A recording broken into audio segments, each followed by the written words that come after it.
اعوذ باللہ السمیع العلیم من الشیطان الرجیم بسم اللہ الرحمن الرحیم رب اشرح لی صدری ویسر لی امری واحلل عقدۃ من لسانی یفقہوا قولی اللہم صلی علی محمد وعلی آل محمد کما صلیت علی ابراہیم وعلی آل ابراہیم انک حمید مجید اللہم بارک علی محمد وعلی آل محمد کما بارکت علی ابراہیم وعلی آل ابراہیم انک حمید مجید۔ قال اللہ تعالی فی سورۃ ہود فاستقم کما امرت، کہ تم استقامت اختیار کرو جیسا تمہیں حکم ہوا، جیسا کہ تمہیں حکم دیا جا رہا ہے اس کے مطابق تم استقامت اختیار کرو۔ الحمدللہ ہم چونکہ باب فی الاستقامہ یعنی استقامت کا بیان جو ہے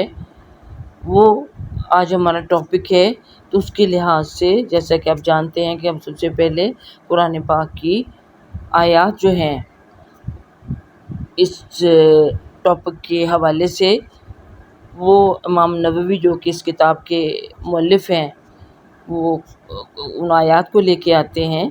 اس ٹاپک کے لحاظ سے، تو اس لیے اس ضمن میں پہلی جو آیت ہے وہ ہم نے پڑھی ہے کہ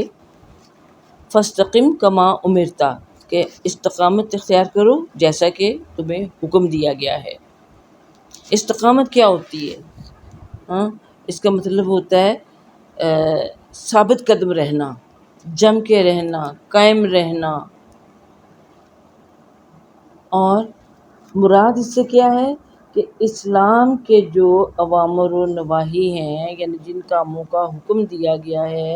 جن کاموں سے منع کیا گیا ہے، جو بھی احکام دیے گئے ہیں ان پر ثابت قدمی سے عمل کرنا، کیونکہ ایمان جو ہے صرف زبان سے اظہار کرنے کا نام نہیں ہے،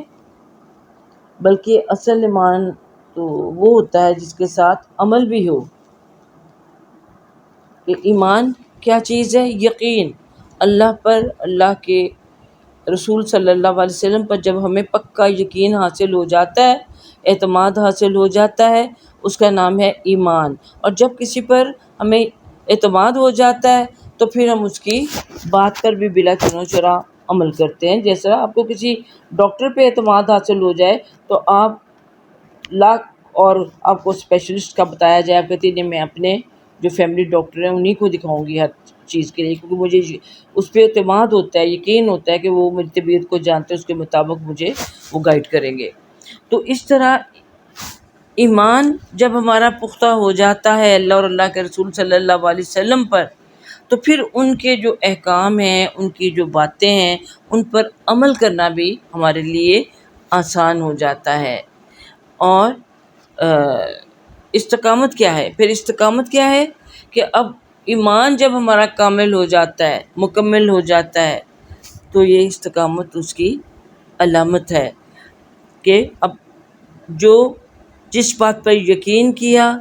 جس کے مطابق اس کے مطابق عمل کرنا ہے، اور اس عمل پر قائم رہنا ہے، اس کو چھوڑنا نہیں ہے، چاہے حالات کیسے بھی ہوں۔ جیسا کہ ایک تناور درخت جو ہوتا ہے وہ اپنی اس کی جڑیں مضبوط ہوتی ہیں، جس طرح ایمان کی جڑیں اگر ہمارے دل میں مضبوط ہو جائیں تو اس کی مثال بھی ایسے ہی جیسے ایک تناور درخت ہو، تو جب اس کی جڑیں زمین کے اندر مضبوطی سے گڑی ہوتی ہیں تو پھر وہ کوئی آندھی آئے، کوئی طوفان آئے، اس کو ہلانے کے لیے کچھ بھی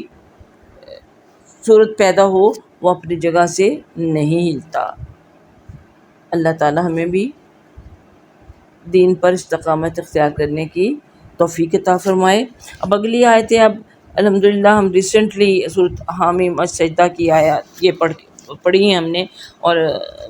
انشاءاللہ آپ کو یاد ہوں گی، اور اس کا جو بھی تفسیر ہے وہ بھی آپ کو معلوم ہی ہے کہ ان الذین قالوا ربنا اللہ ثم استقاموا تتنزل علیہم الملائکۃ الا تخافوا ولا تحزنوا وابشروا بالجنۃ التی کنتم توعدون۔ نحن اولیاؤکم فی الحیات الدنیا وفی الآخرۃ ولکم فیہا ما تشتہی انفسکم ولکم فیہا ما تدعون نزلا من غفور الرحیم،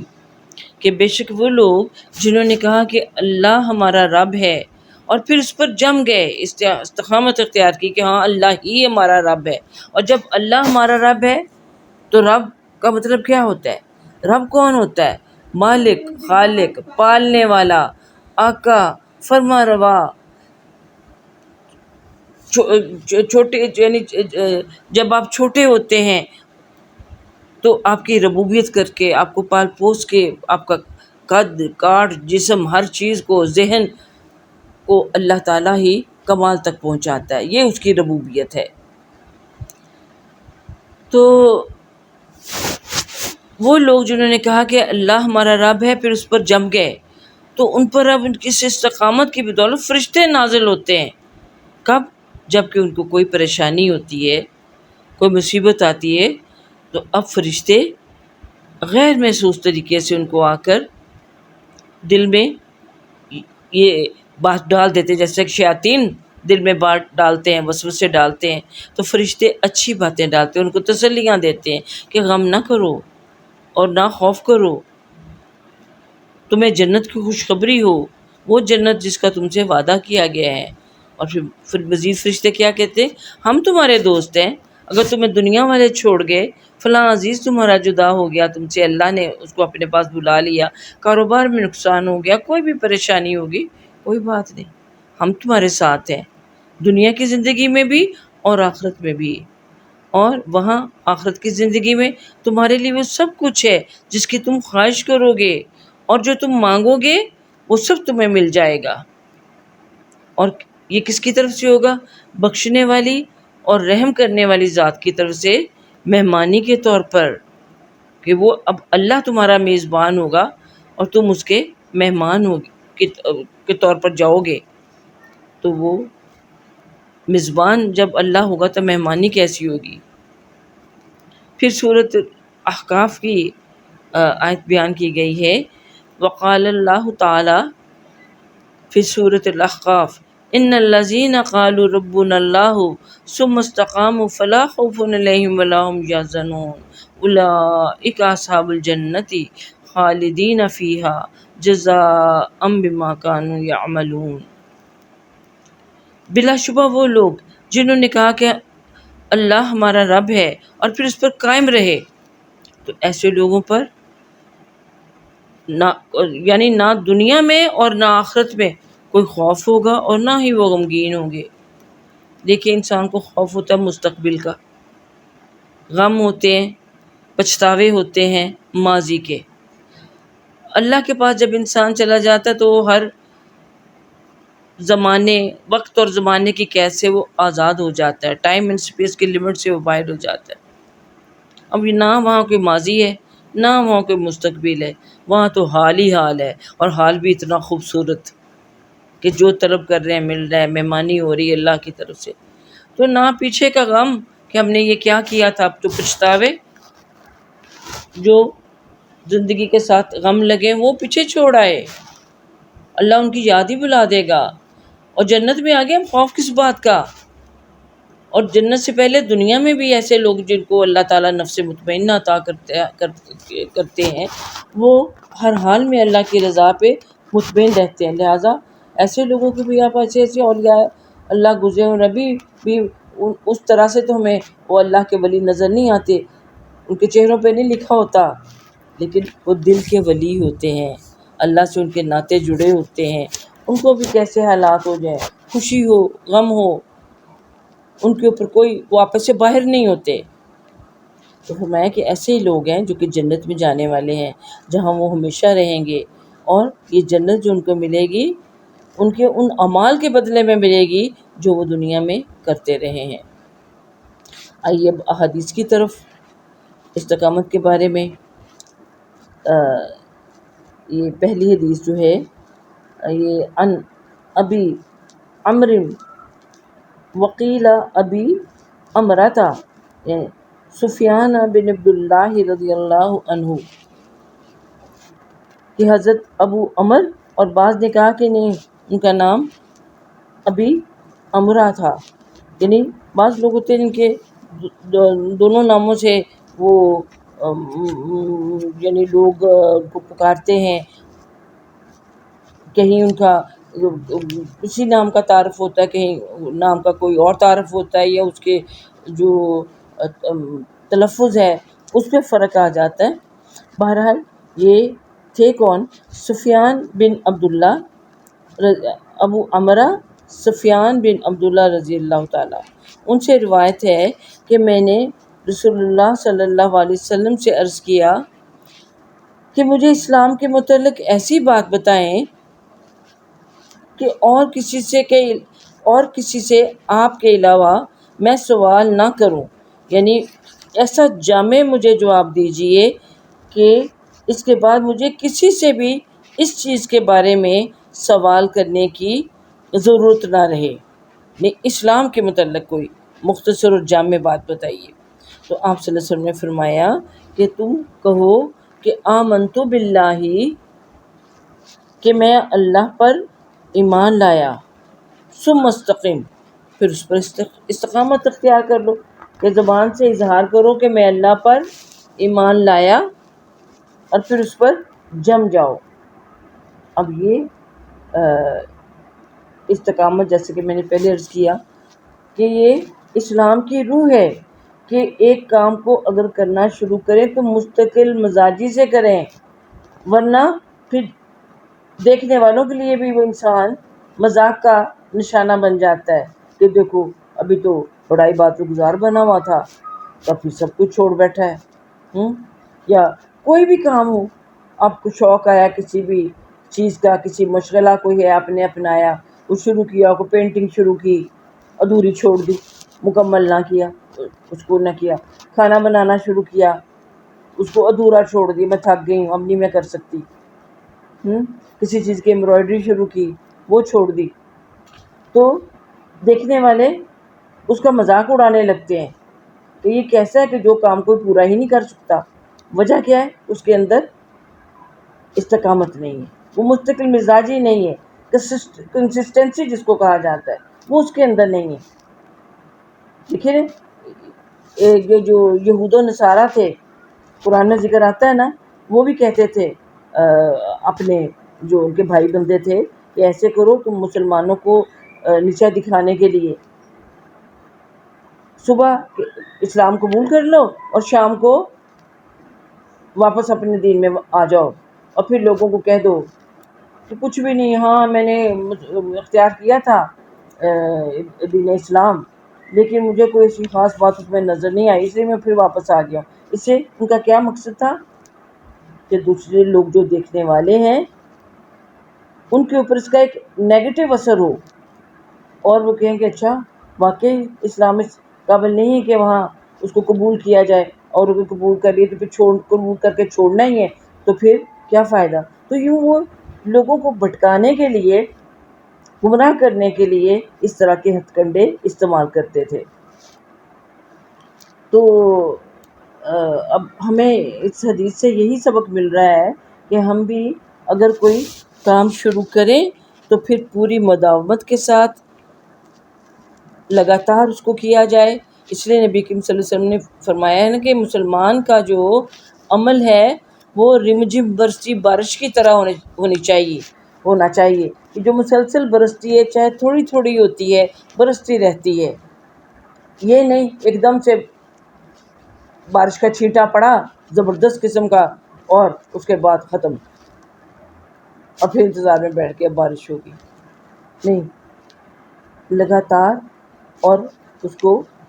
کو نبھانا ہے، اس کو مستقل مزاجی سے کرنا ہے، یہ نہیں کہ کام شروع کیا چھوڑ دیا۔ اب جو اگلی حدیث آ رہی ہے اس میں بھی یہی ظاہر ہے اسی سے متعلقہ ہے، تو اس میں بھی دیکھ لیجیے کہ حضرت ابو ہریرہ رضی اللہ تعالیٰ عنہ کیا فرماتے ہیں۔ وعن ابی ہریرہ رضی اللہ عنہ قال قال رسول اللہ قاربوا وسددوا وعلموا انہ لن ينجو احد منکم بعملہ قالوا ولا انت یا رسول اللہ قال ولا انا الا ان یتعمدنی اللہ برحمت منہ وفضل۔ حضرت ابو ہریرہ رضی اللہ تعالیٰ عنہ سے روایت ہے کہ رسول اللہ صلی اللہ علیہ وسلم نے فرمایا کہ میانہ روی اختیار کرو۔ کیا فرمایا؟ میانہ روی اختیار کرو۔ میانہ روی آپ سمجھتے ہیں ہر چیز میں، صرف خرچے میں ہی نہیں، وہ بھی نبی کریم صلی اللہ علیہ وسلم کی ایک اور حدیث ہے کہ جو شخص میانہ روی اختیار کرتا ہے وہ کبھی پھر یعنی اس کو میانہ روی اختیار کرنے والا جو کبھی بھی یعنی کسی بھی یعنی اسے صحیح لفظ ذہن میں نہیں آ رہا کہ اب ایسے مشکل حالات سے دوچار نہیں ہوتا، کیونکہ اس نے سنبھل کر اپنا خرچہ جو ہے اس کو استعمال کیا ہوتا ہے۔ تو چال ہو، ڈھال ہو، مال ہو،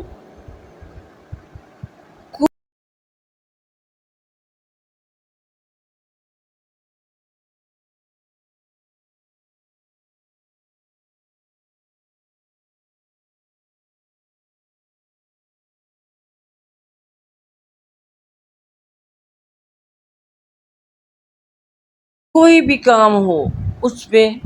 اعتدال، اس میں اعتدال پسند کیا ہے، میانہ روی کو پسند کیا ہے۔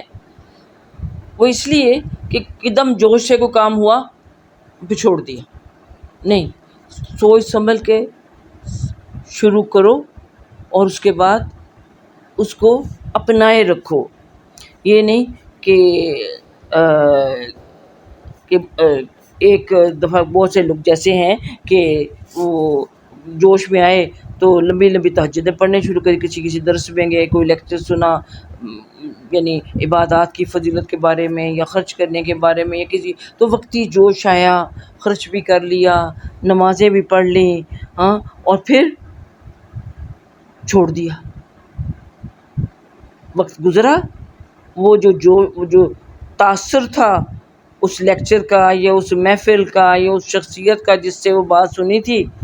وقت کے ساتھ ساتھ وہ اثر ختم ہو گیا، وہ سارے کام بھی ختم ہو گئے۔ تو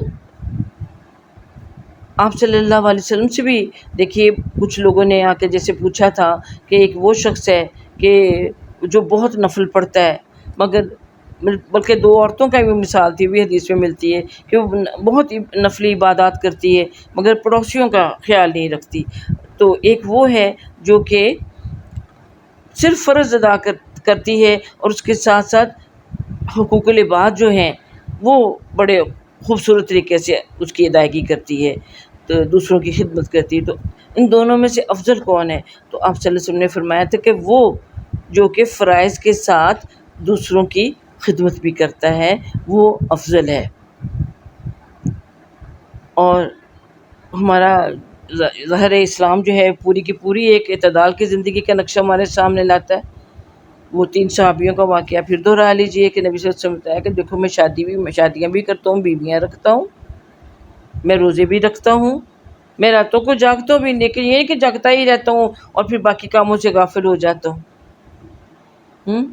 اب کچھ لوگ ہوتے ہیں جو عبادات کی طرف بڑا ان کا رجحان ہوتا ہے اور وہ حقوق العباد کی طرف سے غافل ہوتے ہیں۔ کچھ حقوق العباد اور خدمت خلق میں لگے ہوتے ہیں، سوشل ورک میں ہر وقت لگے رہتے ہیں، لیکن نمازوں کی بھی کوئی پرواہ نہیں ہوتی۔ اکثر خواتین کو دیکھیے،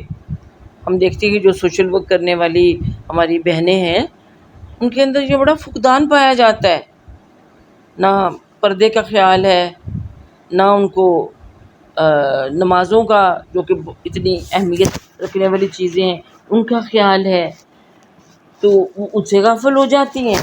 اور کچھ ایسے جو کہ نمازوں میں لگے ہوئے کہتے ہیں جی ہم تو عبادات کرتی تھی، تسبیحات صبح کرتی تھی، شام کو کرتے، ہمارے پاس تو کسی اور کا کچھ کرنے کے لیے ٹائم ہی نہیں بچتا۔ نہیں، دونوں ہی کام کرنے ہیں، لیکن ان کے لیے پھر وہی بات افراط و تفریط سے بچنا ہے۔ آپ صلی اللہ علیہ وسلم نے فرمایا کہ جو شخص اپنی اونٹنی کو بہت تیز چلاتا ہے تو وہ اسے تھکا کر ہلاک کر دیتا ہے، مگر جو شخص آہستہ چلتا ہے وہ بھی اپنی منزل تک پہنچ ہی جاتا ہے۔ اس لیے اونٹنی کو تھکانا نہیں، اس کو تیز نہیں چلانا کہ ایک سٹیج پہ پھر وہ اونٹنی تھک جاتی ہے، ہم بھی تھک جاتے ہیں۔ دیکھیے ایک اور حدیث میں نبی کریم صلی اللہ علیہ وسلم فرماتے ہیں کہ قیامت کے دن ہر انسان کے اعمال کے 3 رجسٹر کھولے جائیں گے، اس کے ایک میں نیک عمل درج ہوں گے، دوسرے میں اس کے برے عمل درج ہوں گے، اور تیسرے میں وہ نعمتیں جو اللہ تعالیٰ نے اس کو عطا کی ہوئی ہیں وہ درج ہوں گی کہ اللہ نے کیا کیا نعمتیں اس کو دی ہوئی ہیں۔ تو اللہ تعالیٰ یہ جو نعمتوں والا رجسٹر ہے اس کو کھول کے فرمائے گا نعمت سے کہ دیکھو اٹھو، کسی بھی نعمت کو، مثلا آپ دیکھ لیجئے، کوئی دیکھنے کی نعمت کو دیکھ لیجئے، بولنے کی نعمت ہی کو دیکھ لیجئے کہ اٹھو اور اپنا حق وصول کر لو، اپنا معاوضہ وصول کر لو۔ دیکھیے ہم اگر ٹیلی فون پہ موبائل پہ بولتے ہیں تو اس کو ہمیں معاوضہ دینا پڑتا ہے نا، مفت میں تو دیکھیے نا، میری اس وقت بھی بات آپ تک نہیں پہنچ رہی، مجھے کچھ نہ کچھ اس کا پے کرنا پڑ رہا ہے، بولنے کی بھی قیمت ادا کرنی پڑتی ہے، ٹھیک ہے نا۔ اسی طرح آپ کو دیکھنے کے لیے بھی، اگر آپ کی کوئی مووی دیکھنے کے لیے جانا ہے، آپ ٹی وی کو دیکھ رہے ہیں، آپ وہی بات ہے پھر موبائل کو دیکھ رہے ہیں، ان کے بھی ٹیکسز آپ کو پے کرنے پڑتے ہیں، ہے نا۔ لیکن اللہ ہم سے کوئی ٹیکسز پر وصول نہیں کرتا، ہمیں اس نے آزادی دی ہوئی، جہاں جی چاہے اپنی زبان استعمال کرو،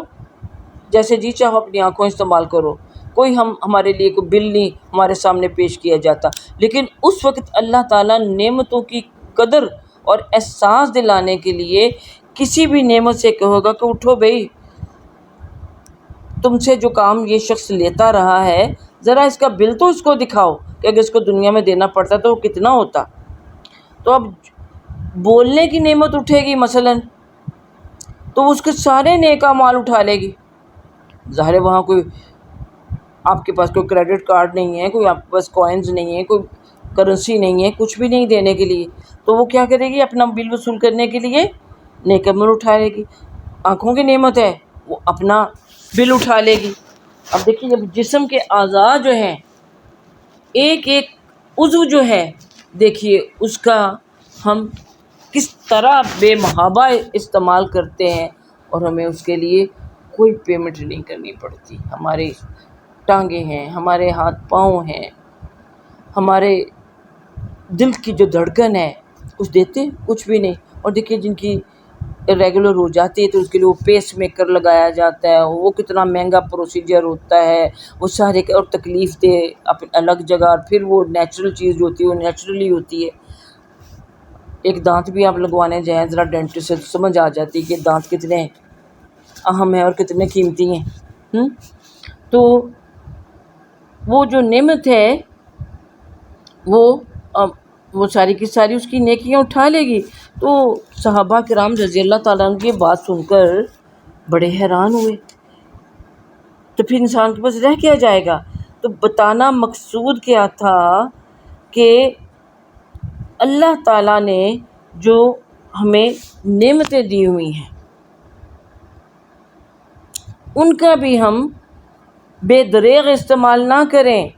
ان کو بھی اعتدال کے ساتھ استعمال کریں، ورنہ ہمارے اعضاء بھی تھک جاتے ہیں، وہ بھی جواب دے جاتے ہیں۔ ان کے ساتھ بھی اگر بد پرہیزیاں کریں، بے احتیاطیاں کریں، آنکھوں کو ہی لے لیجئے تو آپ کی بینائی پر اثر ہو جاتا ہے اس کا۔ تو یہ یعنی اسلام کا پہلا جو یہ اس حدیث کا حصہ ہے وہ بتایا گیا کہ پورا نظام جو ہے اسلام کا عدل پر، اعتدال پر قائم ہے۔ اس لیے پہلی چیز جو اس حدیث میں کہی گئی کہ میانہ روی اختیار کرو اور سیدھے سبھاؤ رہو، وَسَدِّدُوا وَقَوْلٌ قَوْلًا سَدِيدًا آپ پڑھتے ہیں نا سورہ احزاب میں کہ سیدھی بات کرو، یعنی اپنے جو بھی اعمال ہیں ان کو سیدھے رکھو۔ ایک تو وہی استقامت یعنی اختیار کرو، اور یقین کر لو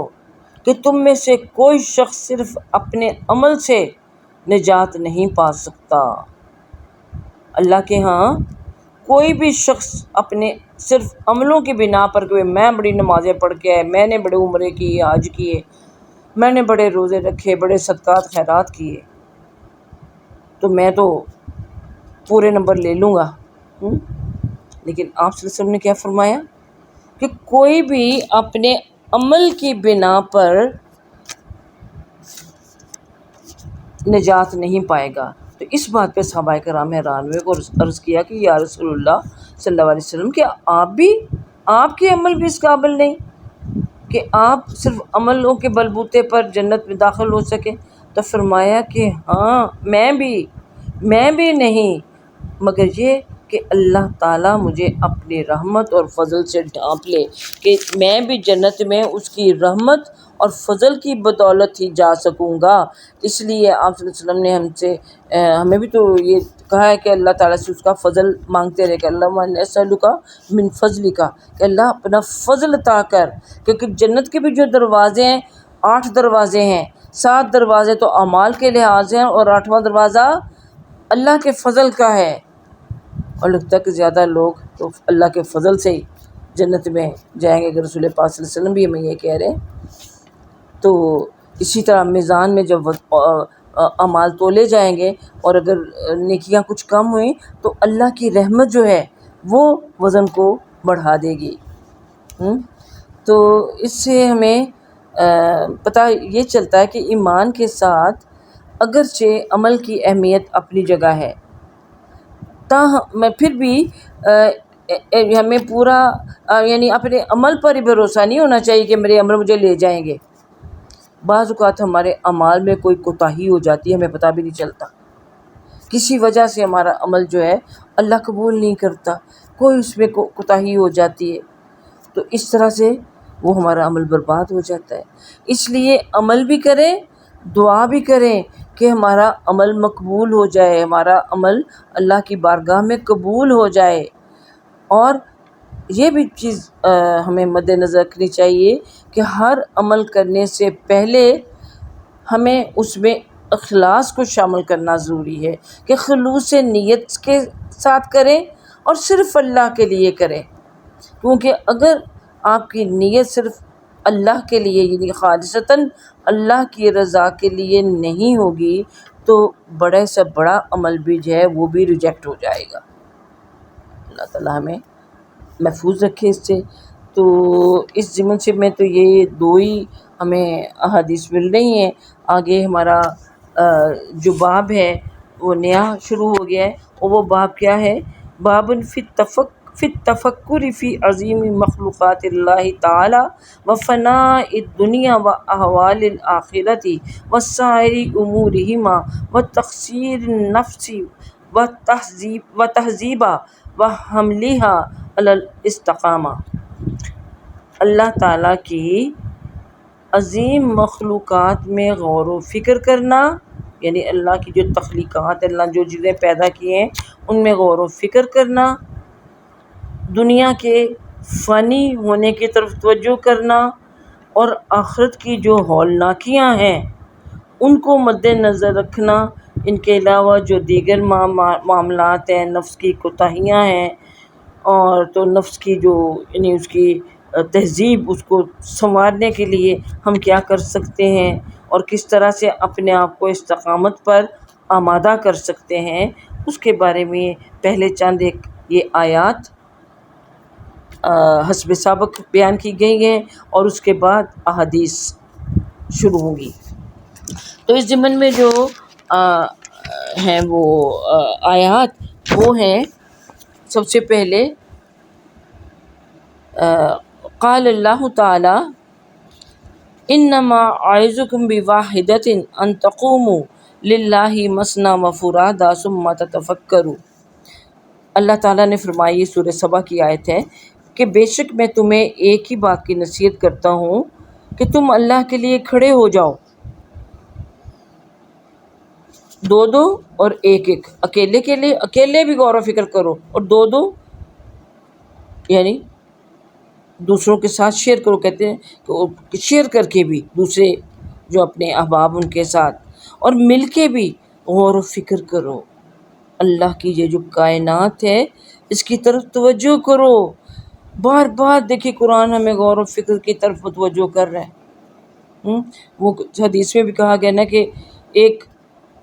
رات کی عبادت اور بعد میں ہے کہ ایک گھڑی کی جو ایک گھڑی کے جو غور و فکر ہے وہ 60 سال کی عبادت سے زیادہ ہے، یہ ایک رات کی عبادت سے زیادہ ہے۔ تو غور و فکر کرنا، توجہ کرنا کہ یہ سب چیزیں کس طرح بنی ہیں، یہ کیا ہیں، کس طرح یہ سب نظام چل رہا ہے، کس طرح یہ ہمیں فائدے بہم پہنچا رہی ہیں۔ الحمدللہ جب ہم قرآن پاک کا تفسیر کرتے ہیں تو کوشش ہوتی ہے کہ ان باتوں کی طرف آپ کی توجہ مبذول کرائی جائے جو کہ عام طور پر ہم جن کے اوپر سے ویسے ہی گزر جاتے ہیں، اور اللہ ہمیں توفیق دے کہ ہم تنہائی میں اکیلے بھی جب قرآن پڑھ رہے ہوں اس وقت بھی غور کریں، اور جب ہماری کلاس ہو رہی ہو اس میں بھی کریں، اور اپنی کسی فرینڈ کے ساتھ، کسی بہن کے ساتھ، کسی بھی اپنے قریبی جو اشخاص ہیں ان میں سے کسی کے ساتھ آپ کی کوئی ڈسکشن ہو، آپ کو ٹائم گزارنے کا موقع ملتا ہے تو شیئر کرو، اس کے ساتھ ڈسکس کرو یہ چیزیں جو اللہ تعالیٰ نے کائنات میں بکھیری ہوئی ہیں، اور انسان کے اپنے وجود میں ایک پوری کائنات جو سمو کے رکھی ہوئی ہے۔ یہ بھی سورہ حامیم سجدہ کے آخر میں ہم نے سارا یہ پڑھا تھا۔ تو اور اس کے علاوہ یہ جو اب آگے آیات آ رہی ہیں سورۃ آل عمران کی، تو یہ وہی آیتیں ہیں جو کہ نبی کریم صلی اللہ علیہ وسلم تہجد کے لیے جب اٹھتے تو آپ آسمان کی طرف نگاہ اٹھاتے اور یہ آیات تلاوت کرتے۔ امید ہے آپ کو بعد دفعہ ان کی فضیلت بتائی گئی۔ سورہ آل عمران کا جو آخری رکوع ہے کہ آپ بھی اللہ آپ کو توفیق دے تہجد کی آپ اٹھیں تو اسی طرح وضو کرنے سے بھی پہلے اٹھتے ہی آسمان کی طرف نگاہ دوڑائیں۔ اگر ہم تو کمروں میں ہوتے ہیں، ہم تو کھلے آسمان کے نیچے ہوتے ہی نہیں ہیں، تو کم از کم اپنی کھڑکی کے قریب جا کے ایک نگاہ آسمان پہ ضرور دوڑائیں۔ اس کے بعد یہ آیتیں زبانی ہیں، یاد کر لی ہوئی ہیں تو بہت اچھی بات ہے، تلاوت کریں۔ نہیں زبانی آتی تو اس کو لکھ کے یا ان کی کوئی کاپی لے کر تو آپ وہ کھڑکی جہاں سے کہ بھی آسمان کا نظارہ کریں وہاں اس کے قریب کہیں چپکا لیں اس کو، تاکہ آپ کی نظر پڑ جائے اور آپ فوراً پڑھے، بجائے اس کے کہ قرآن کو کھولیں اور اس میں سے پڑھنا شروع کریں، ٹھیک ہے نا؟ تو یہ آیات کیا ہیں؟ اِنَّ فِي خَلْقِ السَّمَاوَاتِ وَالْأَرْضِ وَاخْتِلَافِ اللَّيْلِ وَالنَّهَارِ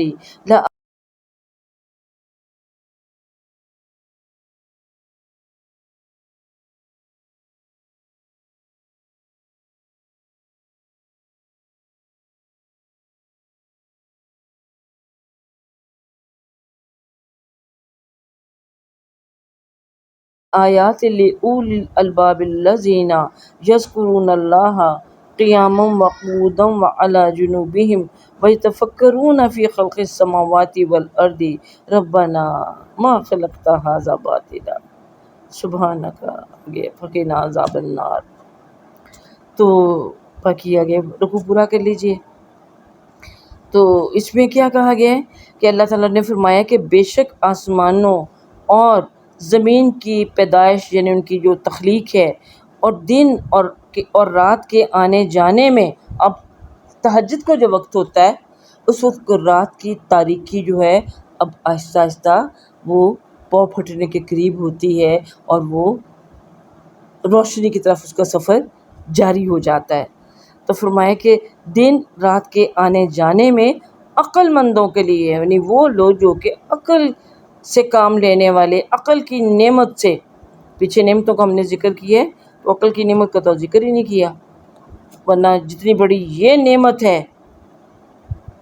اس کے آگے باقی سب نعمتیں ہیچ ہو جاتی ہیں۔ تو دن اور رات کے آنے جانے میں عقل مندوں کے لیے نشانیاں ہیں۔ یہ عقل مند لوگ کون ہوتے ہیں؟ یہ وہ لوگ ہوتے ہیں جو اللہ کو ہر یاد کرتے رہتے ہیں۔ الذین یذکرون اللہ، اللہ کا ذکر کرتے رہتے ہیں، اللہ کو یاد کرتے رہیں، خواہ وہ کھڑے ہوں، وہ بیٹھے ہوں، کروٹ کے بل لیٹے ہوئے ہوں، یعنی کسی بھی حال میں اللہ کے ذکر سے وہ بے پرواہ نہیں ہوتے، ہاں بیٹھے ہوں، کھڑے ہوں، لیٹے ہوں، کروٹوں کے بل پر ہوں۔ سبحان اللہ، یعنی زبان اللہ کے ذکر سے تر اور اس کی جو تخلیقات ہیں ان کے اوپر توجہ مبذول، اور وہ آسمان و زمین کی پیدائش میں غور کرتے ہیں، اور جب غور کرتے ہیں تو پھر بے اختیار بول اٹھتے ہیں۔ کیا بول اٹھتے ہیں؟ ربنا ما خلقت ھذا باطلا، اے ہمارے رب تو نے ان کو بیکار پیدا نہیں کیا، بڑے ہی با مقصد، بڑی ہی پلاننگ اور تدبیر کے ساتھ آپ نے ان کو بنایا، اور جس طرح سے آپ نے ان کو بنایا وہ اپنا کام پوری طرح ادا کر رہے ہیں، کائنات کی ہر چیز جو آپ نے پیدا کی ہوئی ہے۔ اس لیے اللہ تو پاک ہے، ہر کمزوری، ہر عیب، ہر نقص سے پاک ہے، سبحانک وقنا عذاب النار۔ اس لیے اللہ ہمیں آگ کے عذاب سے بچا لے، ہمیں آگ کے عذاب سے بچا لے۔ یہ آگ کا عذاب جو ہے یہ تو چمٹ جانے والا ہے۔ نبی صلی اللہ علیہ وسلم دیکھیے بار بار اجرنی من النار، اللہم اجرنی من النار، نماز پڑھنے کے بعد بھی 3 مرتبہ یہ کہا کرتے تھے۔ آپ پڑھتی ہیں نماز پڑھنے کے بعد کے جو اذکار ہوتے ہیں تو ان میں سر فہرست یہ بھی چیز آتی ہے، اللہ اکبر کہہ رہے، نماز پڑھنے کے بعد سلام پھیرا آپ نے، اللہ اکبر، اس کے بعد کہ استغفر اللہ، آپ پڑھتے ہیں 3 مرتبہ استغفر اللہ، پھر اس کے بعد یہ آپ پڑھ لیجیے اللہم اجرنی من النار، پھر آگے چلیے۔ اچھا، تو پھر اس ضمن میں آگے پھر اللہ تعالیٰ نے جو سورۃ غاشیہ میں جو کچھ فرمایا ہے، امام نووی ان آیات کو لے کر آئے ہیں ہماری توجہ دلانے کے لیے کہ غور کرنے کی کیا کیا چیزیں، صرف آسمان و زمین اور دن رات کا جو آنا جانا وہی نہیں ہے، بلکہ اپنے ارد گرد دیکھو، اور خاص طور پر کہ مکی سورۃ غاشیہ، اس میں عرب کے بدو جو تھا، جس کا زندگی کا بیشتر حصہ جو تھا وہ صحراؤں میں گزرتا تھا، اس کو توجہ دلائی گئی ہے۔ کیا ہے؟ افلا ینظرون الی الابل کیف خلقت وإلی السماء کیف رفعت وإلی الجبال کیف نصبت وإلی الأرض کیف نصبت۔ کہ اب ایک بدو ہے، وہ اونٹ پہ سوار ہے، صحرا میں جا رہا ہے، اس کو کیا نظر آ رہا ہے؟ اونٹ پہ وہ سوار ہے، اونٹ نظر آ رہا ہے، آسمان نظر آ رہا ہے کھلا اپنے سر کے اوپر، پاؤں کے نیچے زمین نظر آ رہی ہے، اور ارد گرد پہاڑ اور ٹیلے، یہ سب کچھ نظر، یہی 4 چیزیں ہیں جو اس کو نظر آ رہی ہیں۔ کہیں چاروں چیزوں کی طرف غور کرو کہ ان کے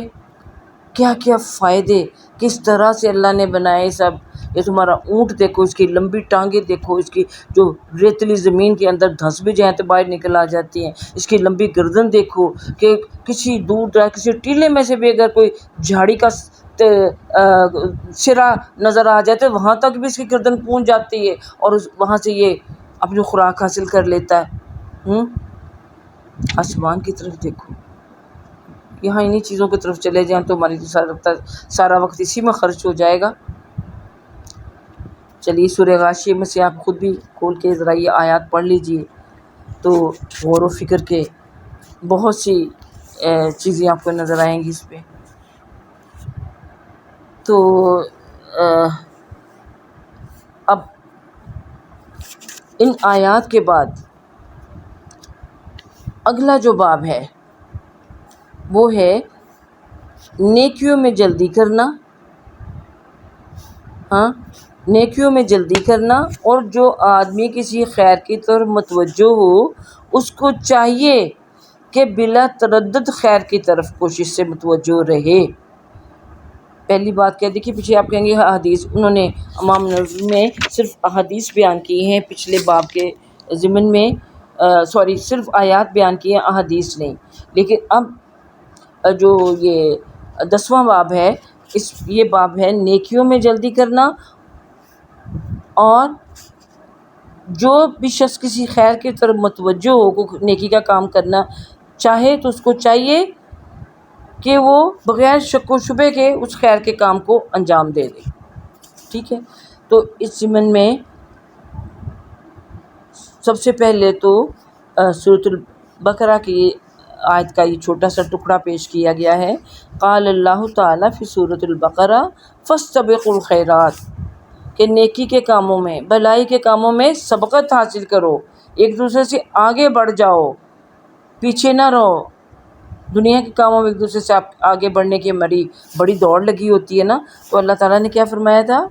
کہ نیکی کے کاموں میں دوڑ لگانی ہے تو نیکی کے کاموں میں دوڑ لگاؤ، ان میں ایک دوسرے سے آگے بڑھو۔ پھر سورۃ آل عمران کی آیت کا یہ حصہ بیان کیے گا، وَسَارِعُوا إِلَىٰ مَغْفِرَةٍ مِّن رَّبِّكُمْ وَجَنَّةٍ عَرْضُهَا السَّمَاوَاتُ وَالْأَرْضُ أُعِدَّتْ لِلْمُتَّقِينَ، کہ تم اپنے رب کی مغفرت اور جنت کی طرف جلدی کرو، یعنی اگر تمہیں جنت حاصل کرنے کا شوق ہے تو پھر جلدی جلدی اس کی تیاری کرو۔ جہاں جانے کا آپ کو شوق ہوتا ہے نا، کسی کو حج پہ جانے کا شوق ہے، کسی کو سیر تفریح پہ جانے کا شوق ہے، کسی کو پردیس میں ہے تو اپنے دیس میں آنے کا شوق ہے، تو کئی دن پہلے سے اس کی تیاری شروع کر دیتا ہے۔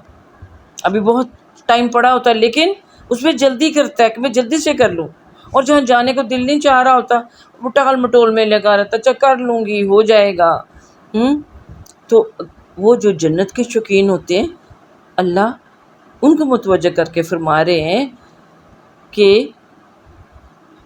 اگر تم رب کی بخشش چاہتے ہو اور جنت میں جانا چاہتے ہو تو پھر اس کی تیاری میں جلدی کرو۔ وہ جنت جس کی چوڑائی آسمان و زمین جیسی ہے، آپ ذرا تصور کیجئے کہ جس جنت کی چوڑائی آسمان و زمین، پھر پہلے آسمان و زمین ہی کی وسعتوں کو آج تک کوئی سائنسدان ابھی تک دریافت نہیں کر سکے کہ اس کی وسعتیں کتنی ہیں، اس کا کیا سائز ہے۔ تو اس جنت کی تو چوڑائی اتنی ہے، آپ ذرا تصور کریں نا، ایک کپڑے کا تھان، اس کی چوڑائی کیا ہوتی ہے؟ 1 میٹر ہوتی ہے، 1.25 میٹر ہوتی ہے، اور لمبائی اللہ عالم 50 میٹر ہے، 100 میٹر ہے، 200 میٹر کا تھان ہے، وہ کتنا لمبا ہے؟ تو جس کی چوڑائی اتنی ہے زمین و آسمان کے برابر، وہ جنت خود کتنی بڑی ہوگی۔ اور یہ جنت جو ہے اللہ تعالیٰ کے فرماتے ہیں متقیوں کے لیے تیار کر کے رکھی گئی ہوئی ہے۔ یہ نہیں کہ متقی جب آئیں گے تو اللہ میں جلدی جلدی میں جنت تیار کریں گے کہ لو جی میرے مہمان آ رہے ہیں، اس طرح ہمارے مہمان آ رہے ہیں تو ان کے لیے فٹافٹ ان کا جو گیسٹ روم ہے اس کو تیار کر رہے ہوتے ہیں، ان کی ضرورتوں کی چیزیں ہوتے ہیں۔ نہیں، اللہ میں نے پہلے سے ہی تیار کر کے رکھی، اللہ کو پتہ اس کے علم میں کہ کتنے لوگ جنت میں آنے اور کس کس کا کیا ذوق ہے، اس کے ذوق شوق کے مطابق اللہ تعالیٰ نے وہ جنت کے حصے اس کے لیے مخصوص کر کے رکھے ہوئے ہیں۔ تو اس میں جو پہلی حدیث ہے وہ حضرت ابو ہریرہ رضی اللہ تعالیٰ عنہ سے مروی ہے، جس میں وہ فرماتے ہیں کہ ان ابو ہریرہ رضی اللہ عنہ ان رسول اللہ قال بادروا بالاعمال الصالحۃ فستکون فتن كقطع الليل المظلم يصبح الرجل مؤمنا ويمسي كافرا ويمسي مؤمنا ويصبح كافرا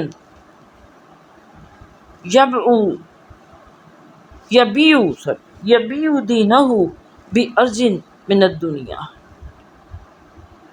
حضرت ابو ہریرہ رضی اللہ تعالیٰ سے روایت کہ رسول اللہ صلی اللہ علیہ وسلم نے فرمایا کہ نیک اعمال میں جلدی کر لو، نیک اعمال میں جلدی کرو، کیونکہ ان قریب ایسے فتنے آنے والے ہیں، یعنی قرب قیامت میں، قیامت جلدی آنے کے، یعنی جیسے جیسے دیکھیے وقت گزرتا جاتا ہے قیامت قریب چلی آ رہی ہے نا، اس لیے کہا کہ وہ ایسے فتنے آنے والے ہیں قرب قیامت میں جو اندھیری رات کے ٹکڑوں کی طرح ہوں گے۔ اندھیری رات جو ہوتی ہے دیکھیے وہ بھی ٹکڑوں میں بٹی ہوتی ہے، ایک اس کا ٹکڑا ختم ہوتا ہے۔ اب آج کل تو ہمارے پاس گھڑیاں ہیں، ہم گھڑیوں سے انداز پہ 1 گھنٹہ گزرا، 2 گھنٹہ گزرا، ایک ٹکڑا ابھی رات کو فرض کریں آپ 9-10 بجے 11 بجے جب بھی آپ سونے کے لیے لیٹتے ہیں تو اس کے بعد یہ نہیں کہ آپ کو کچھ کوئی روشنی کی رمق نظر آ رہی ہو آسمان کے اوپر، نہیں، آپ گھنٹے بعد بھی آپ کی آنکھ کھلتی ہے، 2 گھنٹے بعد بھی کھلتی ہے، تو کیا آپ دیکھتے ہیں ابھی وہی رات کا اب کیا ہے، اب کیونکہ آسمان تو دیکھیے وہ چل رہا ہے نا سارا نظام، اب ایک رات کا ٹکڑا پیچھے جیسے آپ کے ہٹ گیا تو دوسرا ٹکڑا آ گیا، آپ جب دیکھ رہے ہیں تو اب ظاہر جب پہلے آپ کی آنکھ کھلی تھی تو چاند ایک جس مقام پر تھا اب چاند وہاں پہ نہیں ہے، اس کا مطلب وہ رات کا وہ حصہ آگے کھسک گیا. تو فتنے بھی رات کے ٹکڑوں کی طرح، یعنی ایک کے بعد ایک، یعنی یکے بعد دیگرے وہ فتنے آئیں گے مسلسل، یعنی آئیں گے اتنے فتنے آئیں گے. یہ ہم باب پڑھیں گے فتنوں کا ڈیٹیل کے ساتھ بعد میں. اور اس کی ایک یہ علامت دی گئی ہے، نشانی، کہ صبح کو آدمی مومن ہوگا تو شام کو کافر ہو جائے گا، اور شام کو مومن ہوگا تو صبح کو کافر ہو جائے گا. یعنی کس وجہ سے؟ ان فتنوں کی وجہ سے. اور دنیا کے معمولی سامان کے بدلے اپنا دین بیچ ڈالے گا، اپنا ایمان بیچ ڈالے گا.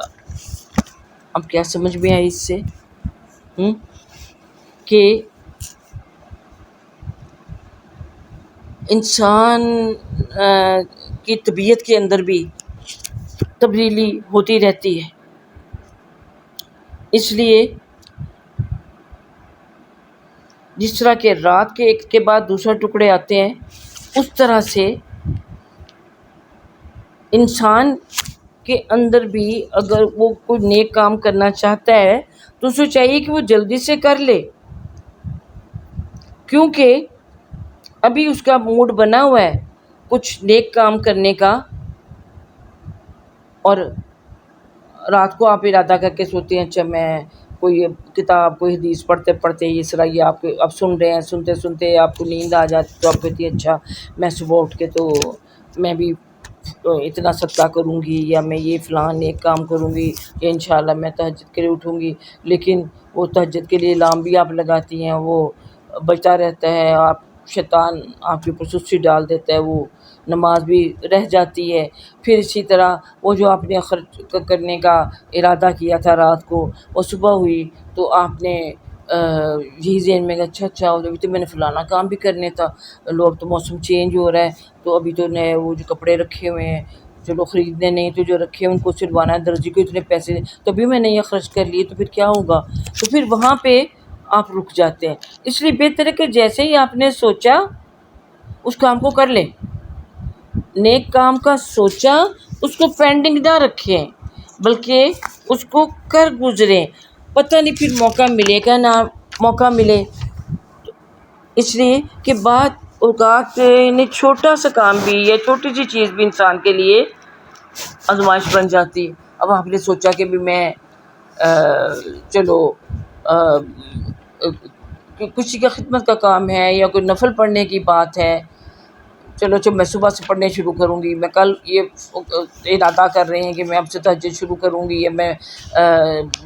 اوابین کے نفل پڑھا کروں گی یا چاشت پڑھا کروں گی.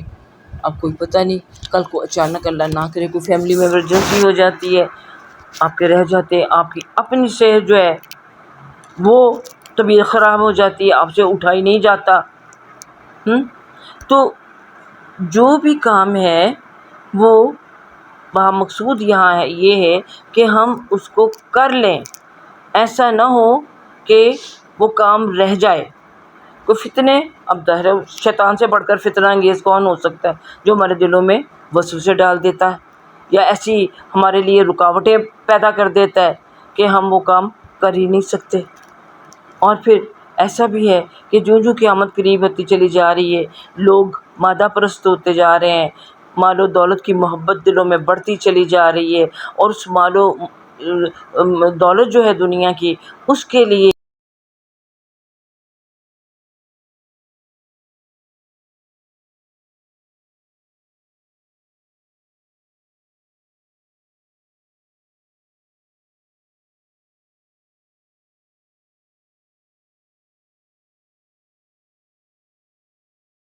انسان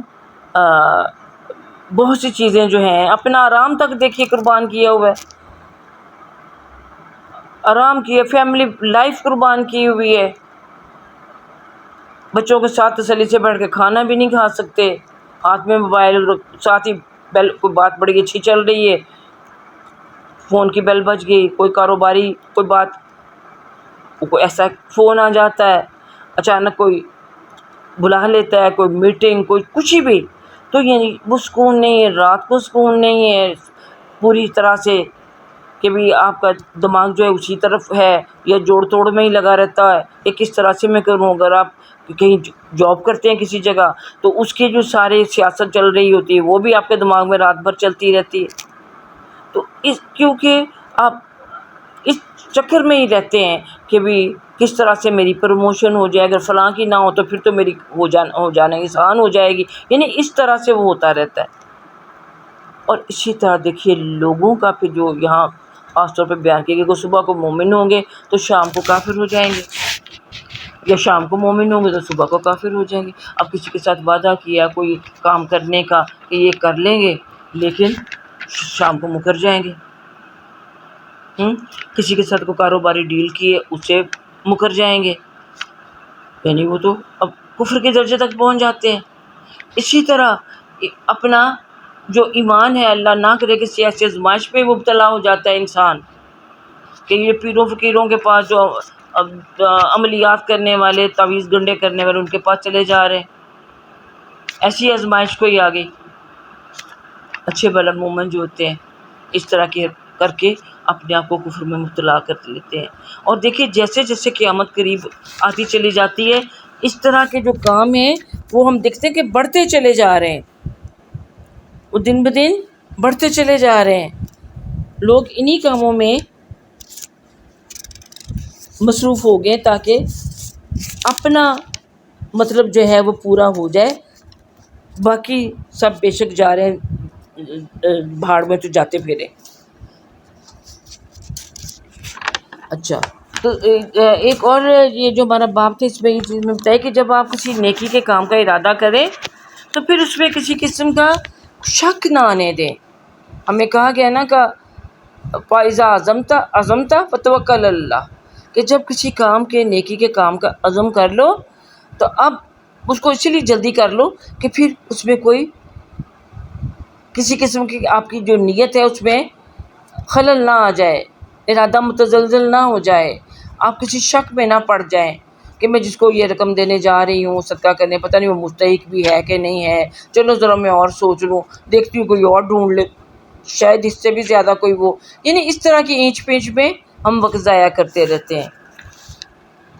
اب اگلی جو حدیث ہے اس میں بھی دیکھیے نبی کریم صلی اللہ علیہ وسلم کا کیا عمل تھا کہ یہ بھی ابھی سروا نام لیا گیا ہے صحابی کا. عقبہ بن حارث سے روایت ہے کہ میں نے رسول اللہ صلی اللہ علیہ وسلم کے پیچھے مدینے میں عصر کی نماز ادا کی. آپ صلی اللہ علیہ وسلم نے نماز سے سلام پھیرا. کون سی نماز سے؟ عصر کی نماز پڑھ رہے ہیں آپ صلی اللہ علیہ وسلم کے پیچھے، آپ نے سلام پھیرا. اور پتہ ہے نبی بھی ہم ذکر کریں کہ سلام پھیرنے کے بعد وہ چند اذکار ہیں جو کہ آپ کو کرنے ہوتے ہیں. نبی کریم صلی اللہ علیہ وسلم ظاہر خود کرتے تھے اور دوسرے بھی کرتے تھے، اس کے بعد دعا کرتے تھے. پھر کسی کی جو وہاں محفل میں لوگ ہوتے تھے ان سے کوئی ان کا سوال جواب کا یا بات پوچھنے کا سوال، اس طرح کچھ سیشن چلتا تھا ہر نماز کے بعد. لیکن ہوا کیا، یہاں کیا ہوا کہ انہوں نے سلام پھیرا، رسول پاک صلی اللہ علیہ وسلم پھر جلدی سے کھڑے ہو گئے اور لوگوں کی گردنوں کو عبور کرتے ہوئے پھلانگتے ہوئے، یعنی جلدی میں. ویسے تو ہمیں منع کیا گیا ہوا،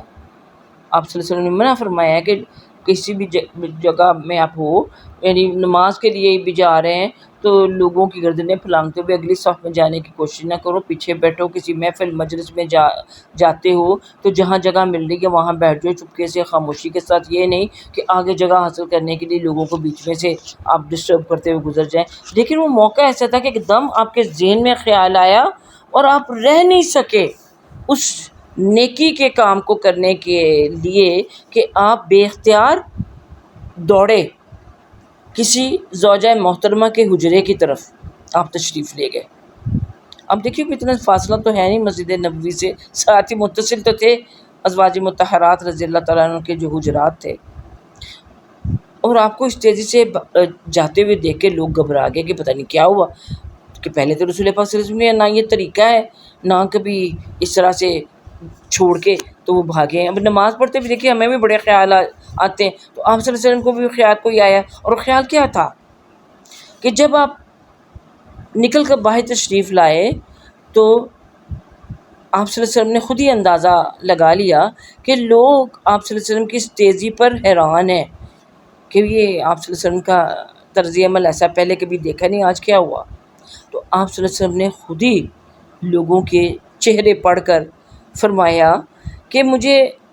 یاد آ گیا کہ میرے پاس چاندی یا سونے کا اب یہاں اس کی بتانے والے جو ہیں وہ سننے میں یا سمجھنے میں کوئی تھوڑی سی اونچ نیچ ہو جاتی ہے, تو انہوں نے یہ بتایا یہ کہ چاندی یا سونے کا. اب یہ ایگزیکٹلی نہیں بتایا کہ وہ سونے کا ٹکڑا تھا یا چاندی کا تھا, جو کہ رسول پاک صلی اللہ علیہ وسلم جس کا ذکر فرما رہے. تو فرمایا کہ مجھے یاد آیا کہ میرے پاس ایک ٹکڑا ہے, یعنی سونے یا چاندی کا ٹکڑا, ایک ڈلی رکھی ہوئی ہے گھر کے اندر, اور یہ مجھے بات اچھی نہیں لگی کہ یہ ٹکڑا میرے پاس پڑا رہے. یعنی مجھے چاہیے تھا کہ میں اس کو فوراً صدقہ کر دیتا, اور اگر کچھ وقت یہ میرے پاس رہا ہے تو میں نے اب تک اس کو کیوں نہیں کیا. لہٰذا اس ڈلی کو لانے کے لیے میرے دل میں ایک دم سے یہ ہوا کہ دیکھیں انسان کو یہی ہوتا ہے کہ ایسا نہ ہو کہ یہ کام جو ہے کہ یہ رہتا رہ ہی جائے. رات کو الحمدللہ میں جب یہ حدیث پڑھ رہی تھی اس وقت کی تیاری کے لیے, تو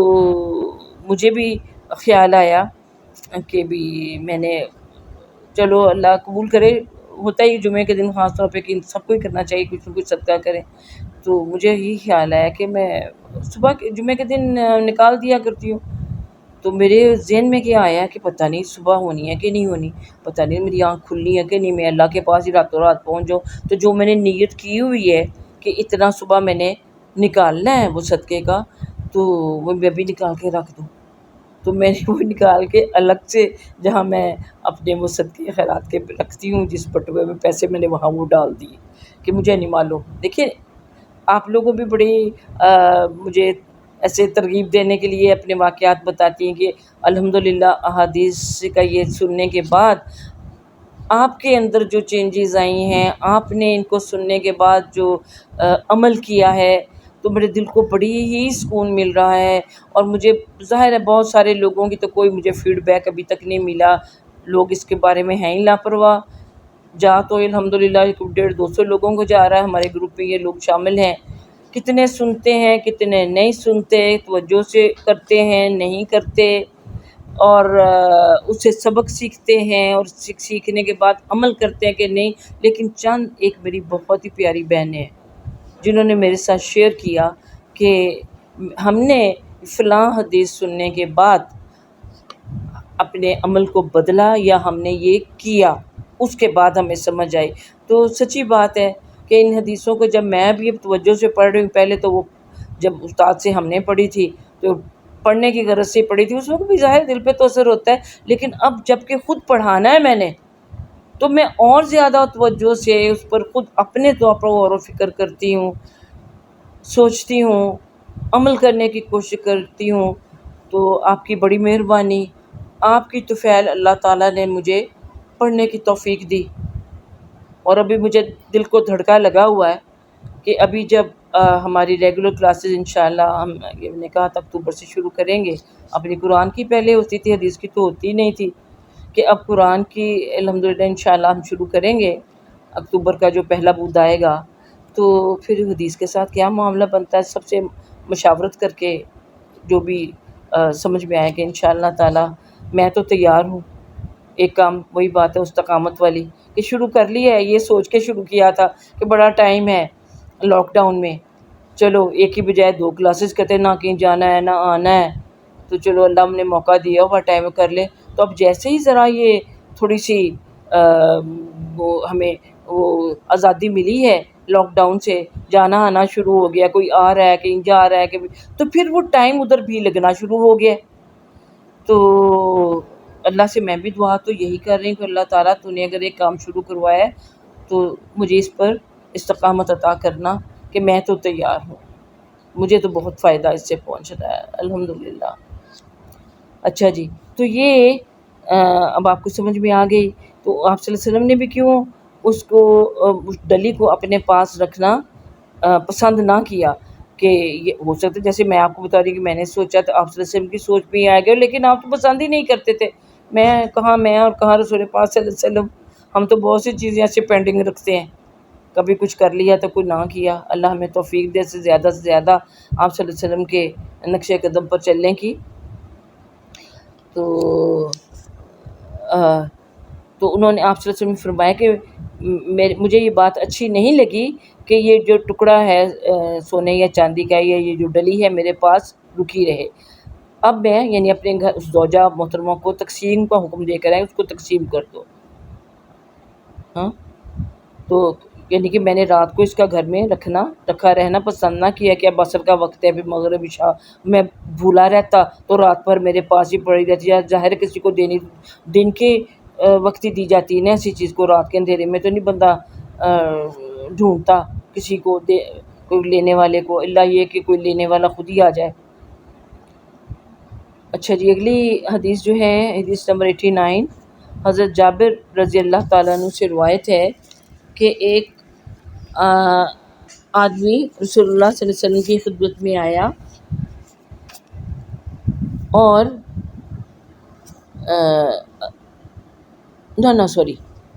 حضرت جابر رضی اللہ عنہ کے احد کے دن ایک شخص نے رسول اللہ صلی اللہ علیہ وسلم سے عرض کیا کہ اگر میں کافروں کے ہاتھ سے مارا جاؤں تو میں کہاں جاؤں گا؟ یعنی اگر میں کافروں کے ہاتھ سے مارا جاتا ہوں اور شہادت حاصل کر لیتا ہوں تو میرا انجام کیا ہوگا؟ تو آپ صلی اللہ علیہ وسلم نے فرمایا کہ جنت میں۔ تو وہ شخص جو تھا اس وقت کھجوریں کھا رہے تھے، ہاتھ میں کھجوریں پکڑی ہوئی تھی، انہوں نے وہ کھجوریں پھینک دی، اور پوری یہ حدیث جہاں پہ بیان نہیں کی گئی تو وہ نا جسے نعرے مارتے ہوئے نا بخ بخ بخ بخ کرتے ہوئے نا کھجوریں پھینکی، اور یہ کہتے ہوئے بھاگ اٹھے کہ مجھے احد کی طرف سے جنت کی خوشبو آ رہی۔ اب کہاں دنیا کی کھجوریں اور کہاں وہ جنت کی خوشبو اور جنت کی کھجوریں، ان کے آگے یہ دنیا کی کھجوریں کیا اٹھا کے پھینکی۔ یہ نہیں کہا کہ اچھا میں کھا لوں جو میرے ہاتھ میں پکڑی ہوئی ہیں یا کسی کو دے دوں، نہیں، نیک عمل میں اتنی جلدی کی کہ ان کو پھینکا، اور اس سے افضل ترین بہت ہی افضل کام کھجوریں کھانے سے جو تھا، یعنی میدان جنگ میں قتال میں حصہ لے کر شہادت کا رتبہ حاصل کرنا، اس کے لیے وہ بھاگ کھڑے ہوئے۔ تو اس سے بھی دیکھیے ہمیں بہت ہی یعنی یہ ایک تصور سا آتا ہے کہ جب ان صحابی کو یعنی جنت کے پھل اور کھجوروں کا تصور آیا ہوگا تو ان کو کتنا اچھا لگا ہوا ہوگا کہ انہوں نے کھجوریں دنیا کی ہاتھ سے پھینک دی۔ تو اس حدیث سے ہمیں صحابہ کرام رضی اللہ تعالیٰ عنہ کا شوق شہادت اور شہادت کے بدلے میں جنت کا شوق جو ہے اس کا ذکر ہے، اور یہ بھی کہ اب جو کوئی بھی صدق دل سے شہادت کا طلبگار ہوتا ہے اللہ اسے ضرور اس شرف سے اور اپنے فضل سے سرفراز فرماتا ہے۔ تو اللہ تعالیٰ ہمیں بھی شوق شہادت دے۔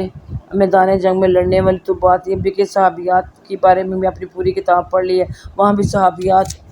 رضی اللہ تعالیٰ عنہ جو تھی انہوں نے میدان جنگ میں بھی ان کو جا کے شہادت حاصل کرنے کا شوق تھا، لیکن نبی کریم صلی اللہ علیہ وسلم نے ان کو گھر بیٹھے ہوئے بھی کئیوں کو شہادت کی خوشخبری دے دی تھی۔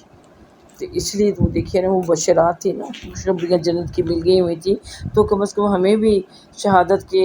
حاصل کرنے کی شوق ضرور ہونا چاہیے۔ اور عورتوں کے لیے تو ویسے بھی شہادت کے بڑے درجے اللہ نے رکھے ہوئے ہیں۔ زچگی میں جو عورت فوت ہو جاتی ہے تو اس کو بھی جنت میں جاتی ہے۔ پیٹ کی تکلیف سے جانے والا، جو کوئی یہ جو وبائی تکلیف ہے، طاعون سے مرنے والا، وہ بھی جنت میں جاتا ہے، یعنی ادنیٰ قسم کی شہادت پاتے ہیں۔ یہ شہادت ہے. اچانک جس کی موت ہو جائے وہ بھی شہادت کا ایک ادنا رتبہ ہے. غرق ہو کے، جل کے، بہت سی چیزیں جن کی وجہ سے اللہ تعالیٰ بڑا مہربان ہے. اللہ معلوم بالنیات، ہماری نیت ہو کہ ہمیں اللہ میں شوق شہادت دے، اور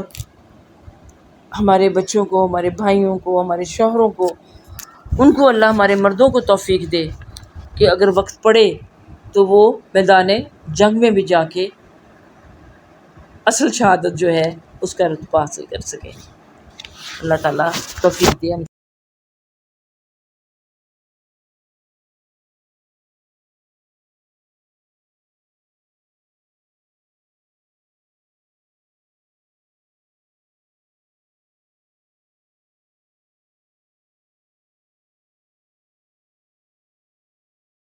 سب کے مردوں کو. اور یہ شوق جو ہے شہادت کا پیدا کرنا، یہ جذبہ پیدا کرنا، یہ ہم عورتوں ہی کا کام ہے. اپنے بچوں کو اس کے لیے آمادہ کریں، تیار کریں. دیکھیے موت تو آنی ہے اپنے وقت پر. شہادت کی موت آ جائے میدان جنگ میں، اور اگر میدان جنگ سے وہ پیٹ پھیر کر بھاگا ہے اور وہ کسی ایکسیڈنٹ کا شکار ہو جاتا ہے، کوئی سانپ کاٹ لیتا ہے،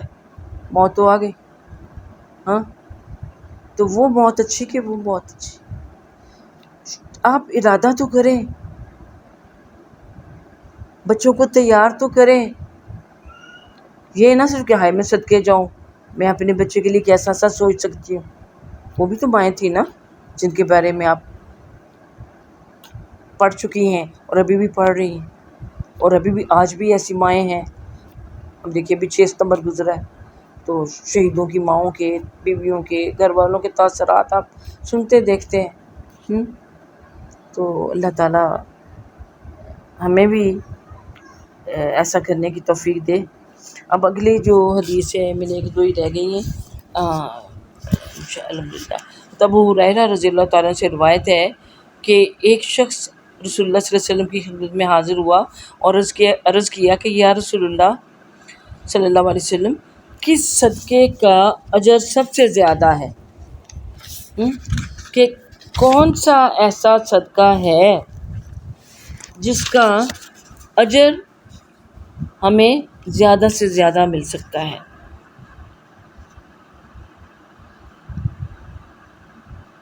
تو ٹھیک ہے. تو آپ صلی اللہ علیہ وسلم نے فرمایا ہے جب کہ تم تندرست ہو اور مال کی حرص بھی دل میں ہو. جب انسان تندرست ہوتا ہے نا تو اس کو نئی نئی چیزوں کا، نئے نئے شوق ہوتے ہیں. دل چاہتا ہے انسان بیمار ہو، رہنے دو، یہ نہیں دل چاہ رہا، یہ نہیں، میرے کپڑے بدلنے کے بھی دل نہیں چاہ رہا، ایسی کیفیت ہو جاتی. تو صدقہ ایسی حالت میں کرو کہ جب کوئی تم تندرست ہو، مال کی حرص بھی دل میں ہو. ہاں، کہ میں خرچ کر دوں گا تو مال کم ہو جائے گا، تو میں اپنی ضرورتوں کے لیے اپنے لیے کیوں نہ رکھوں. اور فقر کا خطرہ بھی ہو. فقر کا خطرہ یعنی اگر میں نے خرچ کر دیا تو پھر میں تو خود فقیر غریب ہو جاؤں گا. ہاں، تو کیونکہ وہ مالداری کی آس لگائے ہوئے ہو کہ یہ جمع رکھنے سے کیا ہوگا، مال میں اضافہ ہونے کی اس کی آس ہوگی، اور اگر دے دوں گا تو فقیری میں مبتلا ہو جاؤں گا. تو کس چیز کا یہ جواب ہے کہ جب کسی شخص نے پوچھا کہ یا رسول اللہ سب سے کس صدقے کا اجر سب سے زیادہ ہے، تو آپ نے فرمایا، اب دوبارہ سے پڑھیے، کہ وہ صدقہ تم ایسے وقت میں کرو جب کہ تم تندرست ہو اور مال کی حرص میں دل میں رکھتے ہو کہ میرے یعنی خرچ کرنے سے کتراتے ہو کہ میں تو بھی ذرا اور چاہتا تھا کہ میرے پاس جمع ہو جائے، اور تمہیں مال خرچ کر کے اپنے غریب ہو جانے کا خطرہ ہو، اور تمہیں تو اپنا بینک بیلنس بڑھانے کی بھی تم آس لگائے بیٹھے ہوئے تھے، اور اگر صدقہ کر دیا تو کم ہو جائے گا. تو اگر یہ ساری صورتحال تمہارے ساتھ ہے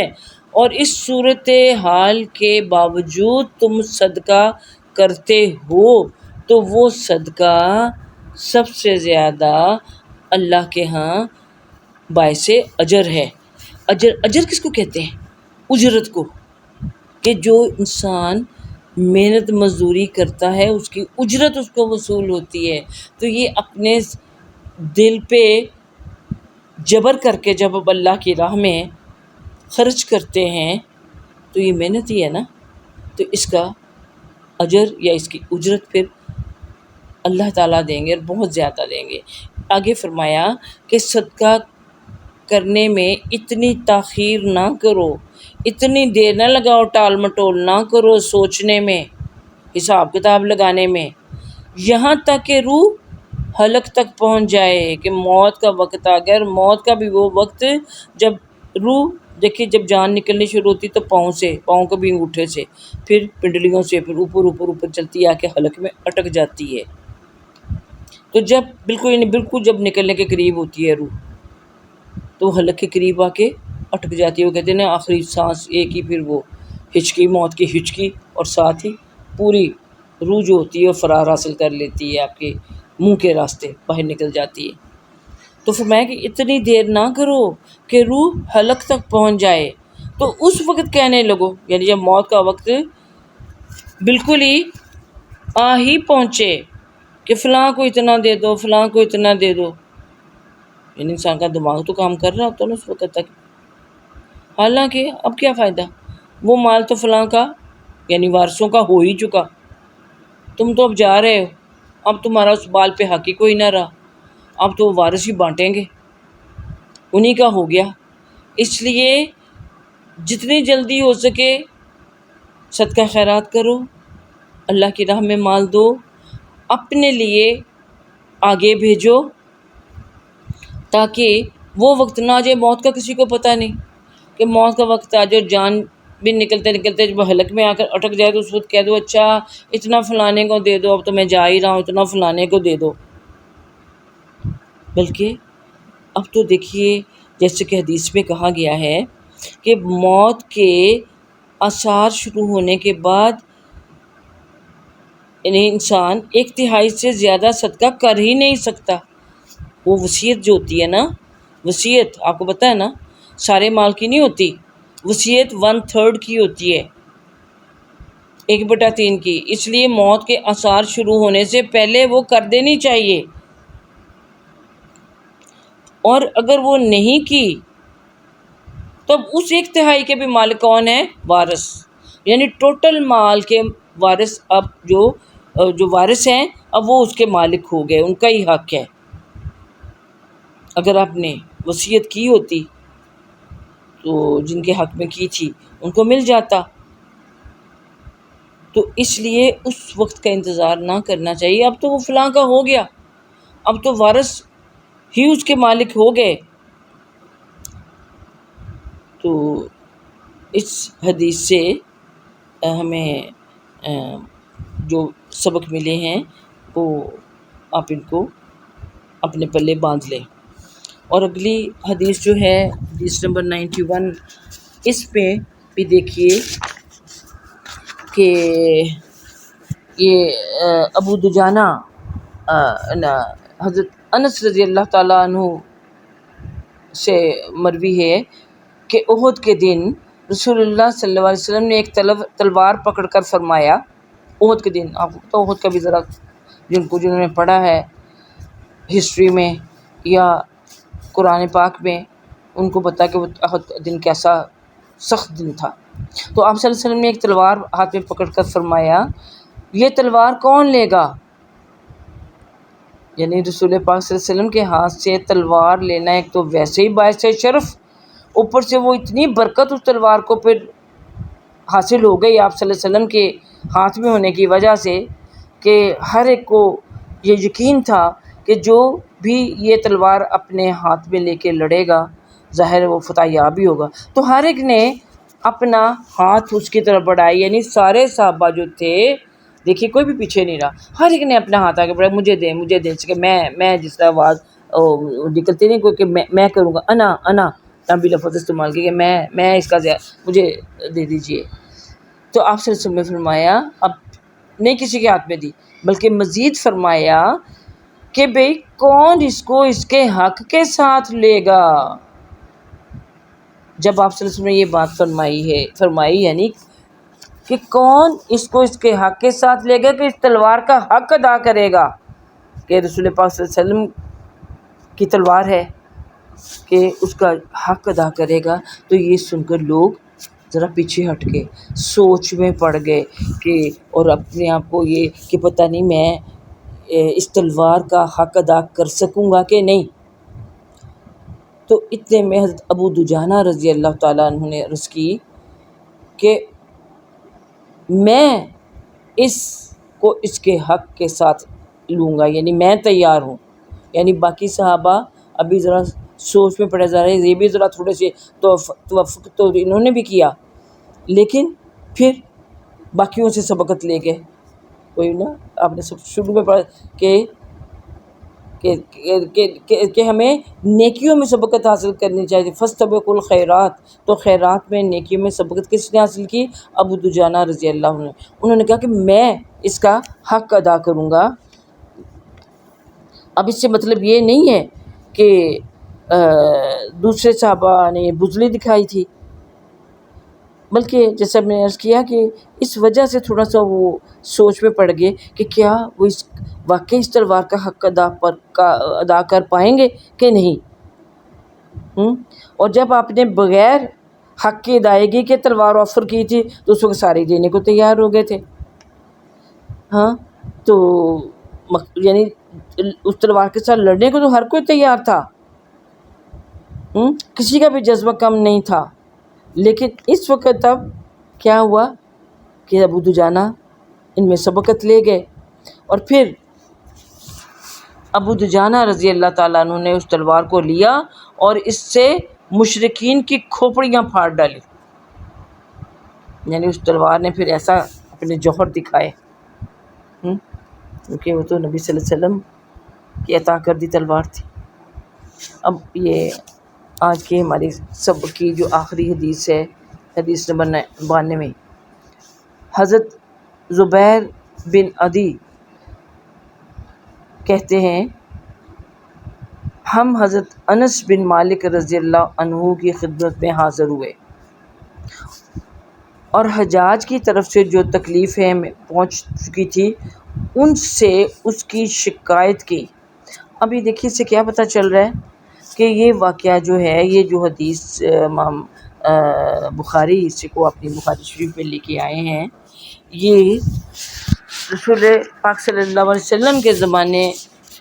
میں روایت کردہ نہیں، ان کے بعد یہ تابعین کا زمانہ ہے، جبکہ حضرت انس بن مالک رضی اللہ عنہ ابھی زندہ تھے، اور انس بن مالک رسول پاک صلی اللہ علیہ وسلم نے زندگی کی دعا دی ہوئی تھی، اور ان کے بارے میں ہمیں پتہ چلا تقریباً 120 سال تقریباً ان کی عمر ہوئی تھی۔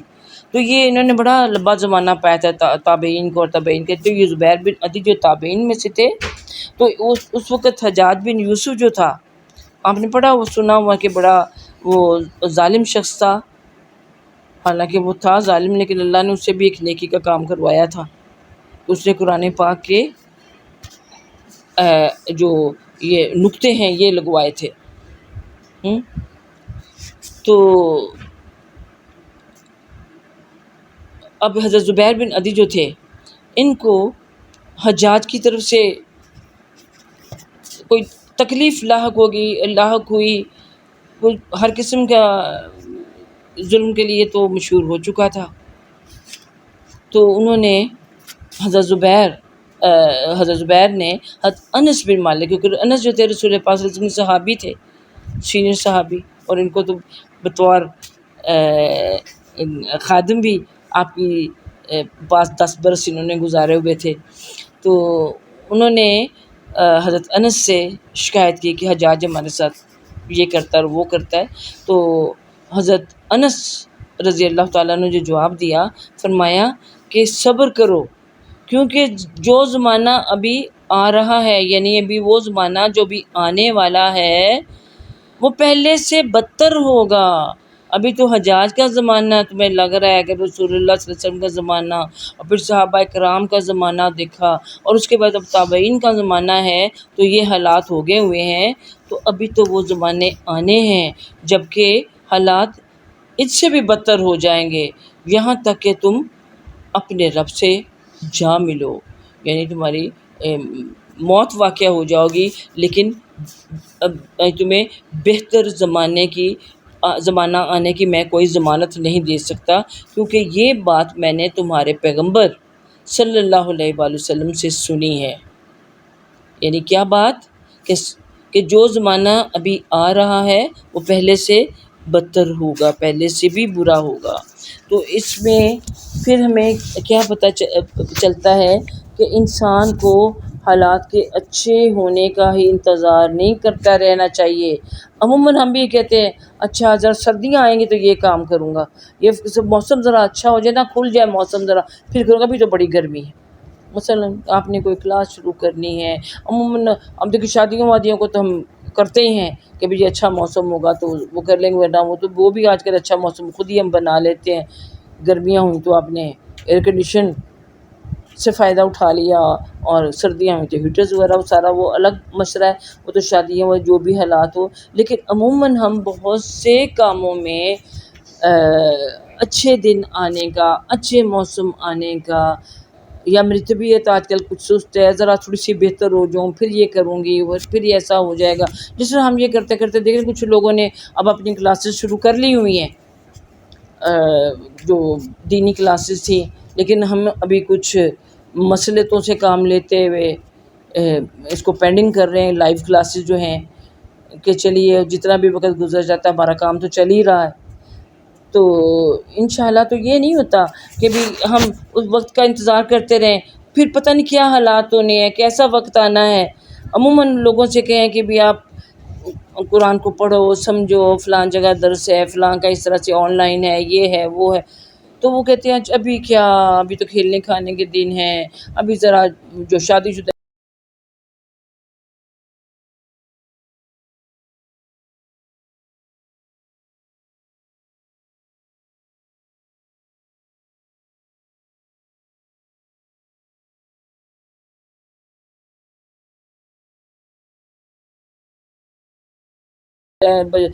وہ کہتے ہیں بچے چھوٹے ہیں ذرا بڑے ہو لیں، بچے ذرا بڑے، جب ان کے ہر وقت ان کے جانے آنے اسکولوں کالجوں کو، ان کے کھانے کا، ان کا یہ وہ مصروف ہے، ٹائم ہی کوئی نہیں ملتا، پھر ذرا بچوں کی شادیاں کر لیں، فارغ ہو لیں، ذرا مرد ہیں تو جیسے ریٹائرمنٹ لے لیں، ابھی ذرا کاروبار بچوں کے کندھوں پہ ان کو منتقل کر دوں، ذرا جب ریٹائر ہو جاؤں گا، فارغ ہو جاؤں گا، پھر دیکھا جائے کہ حج میں بھی تو کئی ہمیں اونچ نیچ کرنی پڑ جاتی ہے جب جاب میں ہوتے ہیں یا کاروبار میں ہوتے ہیں، یعنی پتہ ہے سب کو، تو ذرا ان سے بکھیڑوں سے نکل جائیں گے تو پھر حج کرنے چلیں گے، پھر جو وقت رہے نہ اللہ اللہ ہی کرنا ہے، نہ پھر ہم نے دین ہی کی طرح کہیں کام کرنا، اور پھر ہم نے کیا کرنا ہے۔ اب جو لوگ اس سٹیج پہ ہیں وہ ذرا اپنے آپ کو دیکھیں، اور دیکھیں کتنے فارغ ہیں سب کے سب، اور اس دوران اگر اللہ نہ کرے موت آ گئی، کوئی ایسی بیماری آ گئی، تو پھر تو سارے جو پلاننگ ہے وہ ادھوری رہ جاتی۔ تو اس لیے ہمیشہ انسان کو اچھے حالات آنے کا انتظار نہیں کرتے رہنا چاہیے۔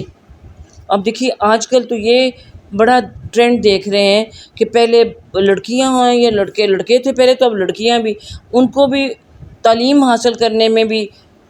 ان کی عمریں کتنی ہو جاتی ہیں، اب گریجویشن ہی 4 سال کی ہوگی، آگے سے ماسٹر کرنا شروع ہو جائے، اور 25-26 سال کی لڑکی پھر لڑکی نہیں رہتی۔ ہمارے زمانے میں تو بی اے کروانے کے بعد گھر بٹھا لیتے تھے، بچیوں کو شوق بھی ہوتا تھا کہ مجھے بڑا شوق ہے، میں نے ایم اے کرنا ہے، میں نے کہتے رہے بیٹھی رہو، کسی کو اچھا فلانی ایم اے میں پڑھ رہی ہے، یہ اچھا، پھر اس کی تو عمر 22-23 سال ہوگی، تو وہ رشتے نہیں آتے تھے، رشتے نہیں ہوتے تھے، اور ابھی یہی وجہ ہو گئی ہے۔ پھر وہ جب اتنی عمر کو پہنچ کے اتنی پروفیشنل وہ ایجوکیشن حاصل کر لیتے ہیں، پھر جاب میں لگ جاتے ہیں، پھر وہ مردوں سے بھی زیادہ کمانے لگتی ہیں، تو کیا عورتیں تو لڑکیاں تو کیا لڑکے، سب کی اتنی عمریں، اور اتنی عمریں جو ہیں وہ ان کو بے راہ روی پہ ڈال دیتے ہیں۔ فطرت جو ہے اس کے اپنے کچھ تقاضے ہوتے ہیں، جب آپ کو جائز راستے سے کچھ نہیں ملتا پھر ناجائز راستوں پر چل پڑتے ہیں. جو ہمارے معاشرے کا اس وقت حال ہوا اس کی وجہ یہی ہے. نبی کریم صلی اللہ علیہ وسلم نے کیا فرمایا ہوا کہ اگر بچے بچیاں بالغ ہو جاتے ہیں تو ان کا نکاح کر دو، ان کی شادیاں کر دو، کیونکہ اگر بالغ ہونے کے بعد انہوں نے کوئی غلط کام کیا تو اس کا گناہ والدین کے سر پر پہلے آئے گا، بچوں کے بعد میں آئے گا. تو ہم کس انتظار میں تھے بھی کوئی پیسے تو جوڑ لے، شادیاں کچھ سستی ہو جاتی ہیں. اتنے کا تو جوڑا بنتا ہے، اتنے لاکھ کا تو جوڑا ہے، اتنے لاکھ تو وہ جو ایونٹ جو میں ارینج کرنے والے ہیں ان کو دینا ہے، کھانے کا اتنا تو یہ تو وہ بار باتیں چھوڑیں، ان کی دنیا کی باتیں بہت لمبی ہو جاتی ہیں. تو ہم خواہ اچھے دنوں کے انتظار میں بچوں کا عمریں گزار دیتے ہیں، ان کی اخلاق تباہ کر دیتے ہیں. کہ اچھے حالات کس لحاظ سے ہوں گے؟ مال و دولت کے لحاظ سے نہیں. اللہ دینے والا ہے، دیر نہیں کرنی چاہیے نکاح میں. تو اب حضرت انس رضی اللہ تعالیٰ جو نصیحت کر رہے ہیں وہ یہی ہے کہ اس انتظار میں نہ رہو کہ حجاج اپنا ظلم و ستم بند کر دے گا تو اب اس کے بعد خیر کا دورہ ہی ہوگا، پھر آرام سے تسلیوں سے نمازیں پڑھا کریں گے اور بڑا لطف آیا کرے گا. کوئی ہمیں اس کے ظلم کا یا اس کے پکڑ دھکڑ کا، یا ظالم حکمران ایسے کیا کرتے ہیں نا، تو وہ کوئی خطرہ نہیں ہوگا. کیونکہ پھر ابھی بھی آپ دیکھ لیجیے ہمارے یہاں بھی کیا ہو رہا ہے، بے گناہوں کو پکڑ کے لے جاتے ہیں. تو یہ ظالم حکمران نہیں ہے نا جو کچھ ہمارا تھانہ کلچر آج کل کر رہا ہے، جو کچھ ہو رہا ہے. تو اب یہ نا ہم بھی سوچتے رہیں کہ نہیں، اب دعائیں تو کرتے ہیں، ہم کوشش بھی اس کے لیے کریں کہ واقعی ایسا دورہ آ جائے کہ جب اسلام نافذ ہو جائے اور ہم واقعی وہ یعنی سکون سے تسکین کے ساتھ اپنے سارے کام سر انجام دے، دینی بھی اور دنیا کی بھی. ہم نہیں تو ہمارے بچوں کو ہی اللہ وہ وقت دکھا دے اور بچوں کے بچوں کو ہی دکھا دے. تو اس لیے جو بھی وقت ہے اس سے ہمیں کیا، اس سارے جو باب ہم نے پڑھا ہے ہمیں سبق کیا مل رہا ہے کہ پہلے ہم نے استقامت کے بارے میں پڑھا، پھر یہ کہ نیک اعمال میں ہمیں جلدی کر لینی چاہیے، اس کو پینڈنگ نہیں کرنا چاہیے، ٹال مٹول سے کام نہیں لینا چاہیے. اور اگر حکمران بھی صحیح نہیں ہے تو بھی ہم ان کو ان کے حال پہ چھوڑ دیں. ہر شخص یعنی اپنی اصلاح کی کوشش کرے اور اپنی آخرت سنوارنے کی کوشش کرے. اور اگر حکمرانوں کی طرف سے وہی بات ہے ظلم و ستم ہو بھی رہا ہو تو اسے برداشت کریں، صبر سے کام لیں. یہ بھی ہم پہلے پڑھ چکے ہیں کہ ان کے خلاف بغاوت نہ کر بیٹھیں اور پھر سارا معاشرے کا نظام درم برم کرنے کا موجب ہو جائے، جب کہ وہ نماز پڑھا رہے ہیں لوگوں کو، نماز پڑھنے سے یا وہ نہیں روک رہے یا اعلانیوں کو کفریہ کام نہیں کر رہے. تو اللہ تعالیٰ ہمیں توفیق دے کہ ہم جیسا کہ آج ہم نے پڑھا ہے ہم جو بھی اچھے کام ہیں ان کو زیادہ سے زیادہ اچھے کام کریں اور جلد سے جلد کریں، اور دوسروں سے نیک اعمال میں آگے بڑھ جانے کی کوشش کریں. پلے باندھنے کی بات یہ ہے فاستبقوا الخیرات کہ نیکی کے کام میں سبقت حاصل کریں، ایک دوسرے سے بڑھ کر نیکیوں میں حصہ اپنا ڈالیں. یہ نہیں جیسا دنیا کے کاموں میں کرتے کہ فلانے کے پاس اس ماڈل کی کار ہے تو میرے پاس اس ماڈل کی ہونی چاہیے، فلاں کے پاس اتنے مرلوں کا گھر ہے تو میرے پاس اتنا ہونا چاہیے، تو فلاں نے اپنی بیٹی کو جہیز میں یہ دیا تو میں یہ دوں دوسری. ہماری دوڑیں اس میں لگی ہوئی ہیں. یہاں سے نکل کر سبقت حاصل کریں نیک اعمال کے جلدی کرنے میں اور نیک اعمال میں ایک دوسرے سے آگے بڑھنے میں. اللہم اجعلنا من وآخر دعوانا الحمد للہ رب العالمین.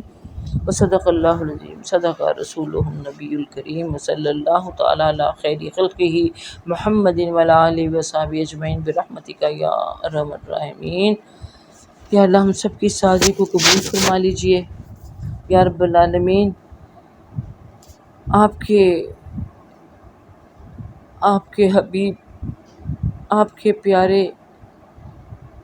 کائنات کی سب سے محبوب شخصیت جن کو آپ نے ہمارے لیے عمل کا نمونہ بنا کے بھیجا تھا۔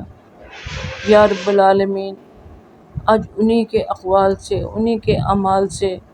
ہم نے جو کچھ بھی پڑھا، جو کچھ بھی سنا ہے، یا الہ العالمین،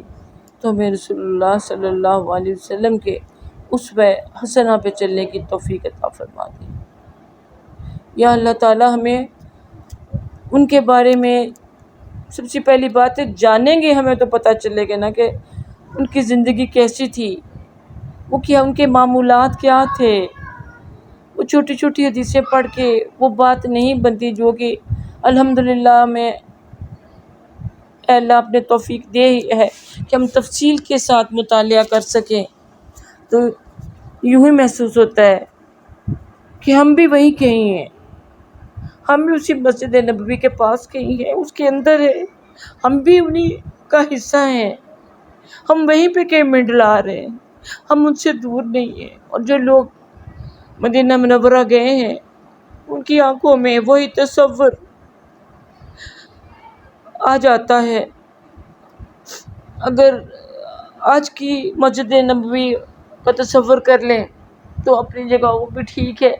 لیکن ذرا وہ کچے گھروندے کو تصور کریں، اس مسجد نبی کا تصور کریں جہاں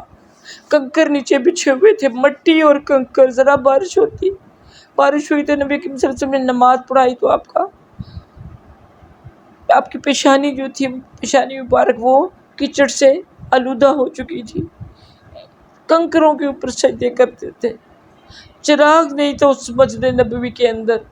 اس مسجد نبوی کی جو در و دیوار تھے کھجوروں کے تنے اور اس کی شاخوں سے بنے ہوئے تھے۔ ہماری ماؤں کے جو حجرے تھے، ان کے جو گھر تھے وہ بھی 10 ہاتھ اونچی ان کے سائز تھا، ان کی چھتیں بھی اسی طرح کھجور کے درختوں کے تنوں کی تھی۔ پہلے ان کے گھروں کے دروازوں پر پردے تک بھی نہیں تھے، دروازے تو کہیں رہ گئے۔ جب پردے کے حکام آ گئے تو انہوں نے اپنے کمبل اٹھا کے، چادریں اٹھا کے وہ اپنے دروازوں پہ ٹانگ لیں، تو وہ کمبل بوسیدہ یا جو وہ تھے ان کے گھروں کے دروازے، وہ جنت کی سردار عورتیں جو تھی، جو نبی کریم صلی اللہ علیہ وسلم کی ازواج تھی، ان کی زندگی میں رونق بخشنے والی تھی، وہ پاک ہستیاں، وہ پیاری ہستیاں، وہ صحابہ کرام رضی اللہ تعالیٰ عنہ جو آپ کے سنگی ساتھی تھے۔ تصور کی آنکھ سے بہت کچھ نظر آ جاتا ہے جب ہم ان احادیث کو پڑھتے ہیں۔ یقیناً آپ بھی اب پڑھتے سنتے وقت کچھ نہ کچھ تو ضرور سوچتے ہوں گے، کچھ نہ کچھ تو آپ کی تصور جو ہے آپ کو کہیں کا کہیں لے جاتا ہوگا۔ چلیے، ہم نے وہ زمانہ نہیں دیکھا، وہ پاک ہستیاں نہیں دیکھی، ان کا ایک تصور تو ہم محسوس کر سکتے ہیں، اس تصور کی دنیا میں تو ہم پہنچ سکتے ہیں۔ تو ان کے ذریعے اللہ تعالیٰ نے ہمیں یہ سبب عطا کیا ہے، ہم وہاں پہنچ جاتے ہیں، اور اللہ تعالیٰ انہی تصوروں میں تو ہمیں اپنے پاس بلا لینا، انہی ہستیوں کے ساتھ اللہ تعالیٰ تو ہمیں جنت میں داخل فرما لینا۔ اللہ تعالیٰ تو کسی عمل کرنے والے کی اجرت مارتا نہیں، تو ضائع نہیں کرتا، تو اس کا بہت بڑھ کے معاوضہ عطا کرتا ہے۔ یا الہ العالمین، ہماری نیتوں میں اخلاص عطا فرما، خلوص نیت کے ساتھ، اللہ اپنی رضا کے ساتھ ہمیں جو کچھ بھی ہم کر رہے ہیں ہمیں کرنے کی توفیق عطا فرما، ہمارے ٹوٹے پھوٹے عملوں کو قبول فرما لیجئے، اور اللہ تعالی ہمیں دین میں استقامت عطا فرما دیجئے،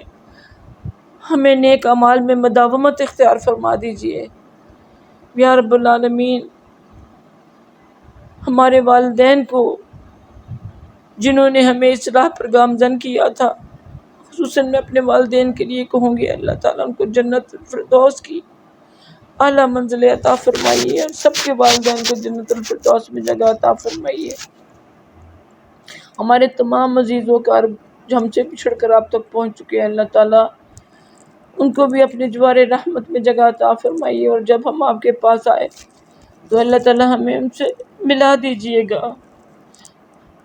اب تو ان کی بہت اداسی ہونے لگی ہے، بہت اداسی، بہت یاد آتے ہیں وہ اپنے پیارے جو ہم سے پیار کرتے تھے۔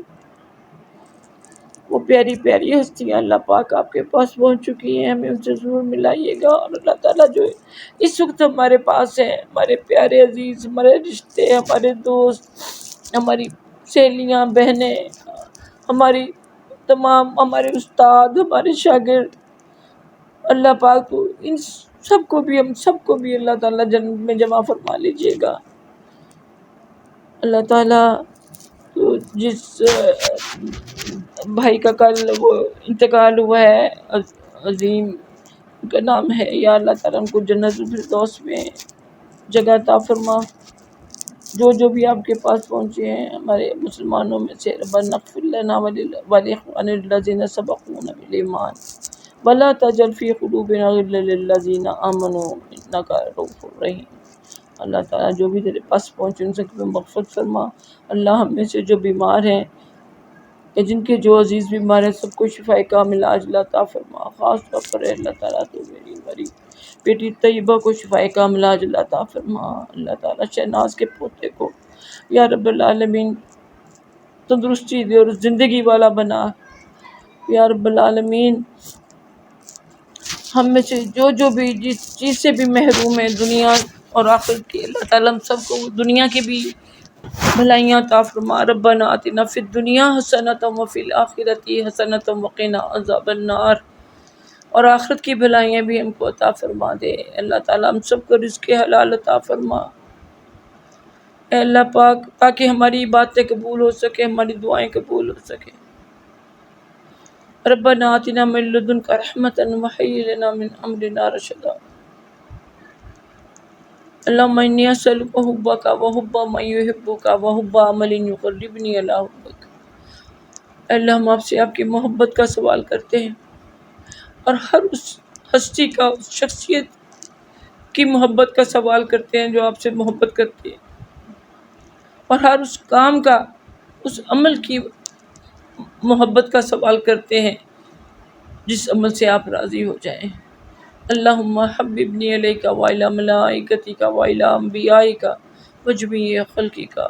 ربنا تقبل منا انک انت السمیع العلیم۔ اللہ سب کے دلوں میں جو بھی نیک اور جائز تمنائیں ہیں اللہ سب کی پوری فرما دیجیے، سب کی خواہشات، نیک خواہشات کو پورا فرما دیجیے۔ سبحانک اللہم وبحمدک نشہد ان لا الہ الا انت نستغفرک ونتوب الیک۔ سبحانک اللہم وبحمدک نشہد ان لا الہ الا انت نستغفرک ونتوب الیک۔ السلام علیکم ورحمۃ اللہ وبرکاتہ۔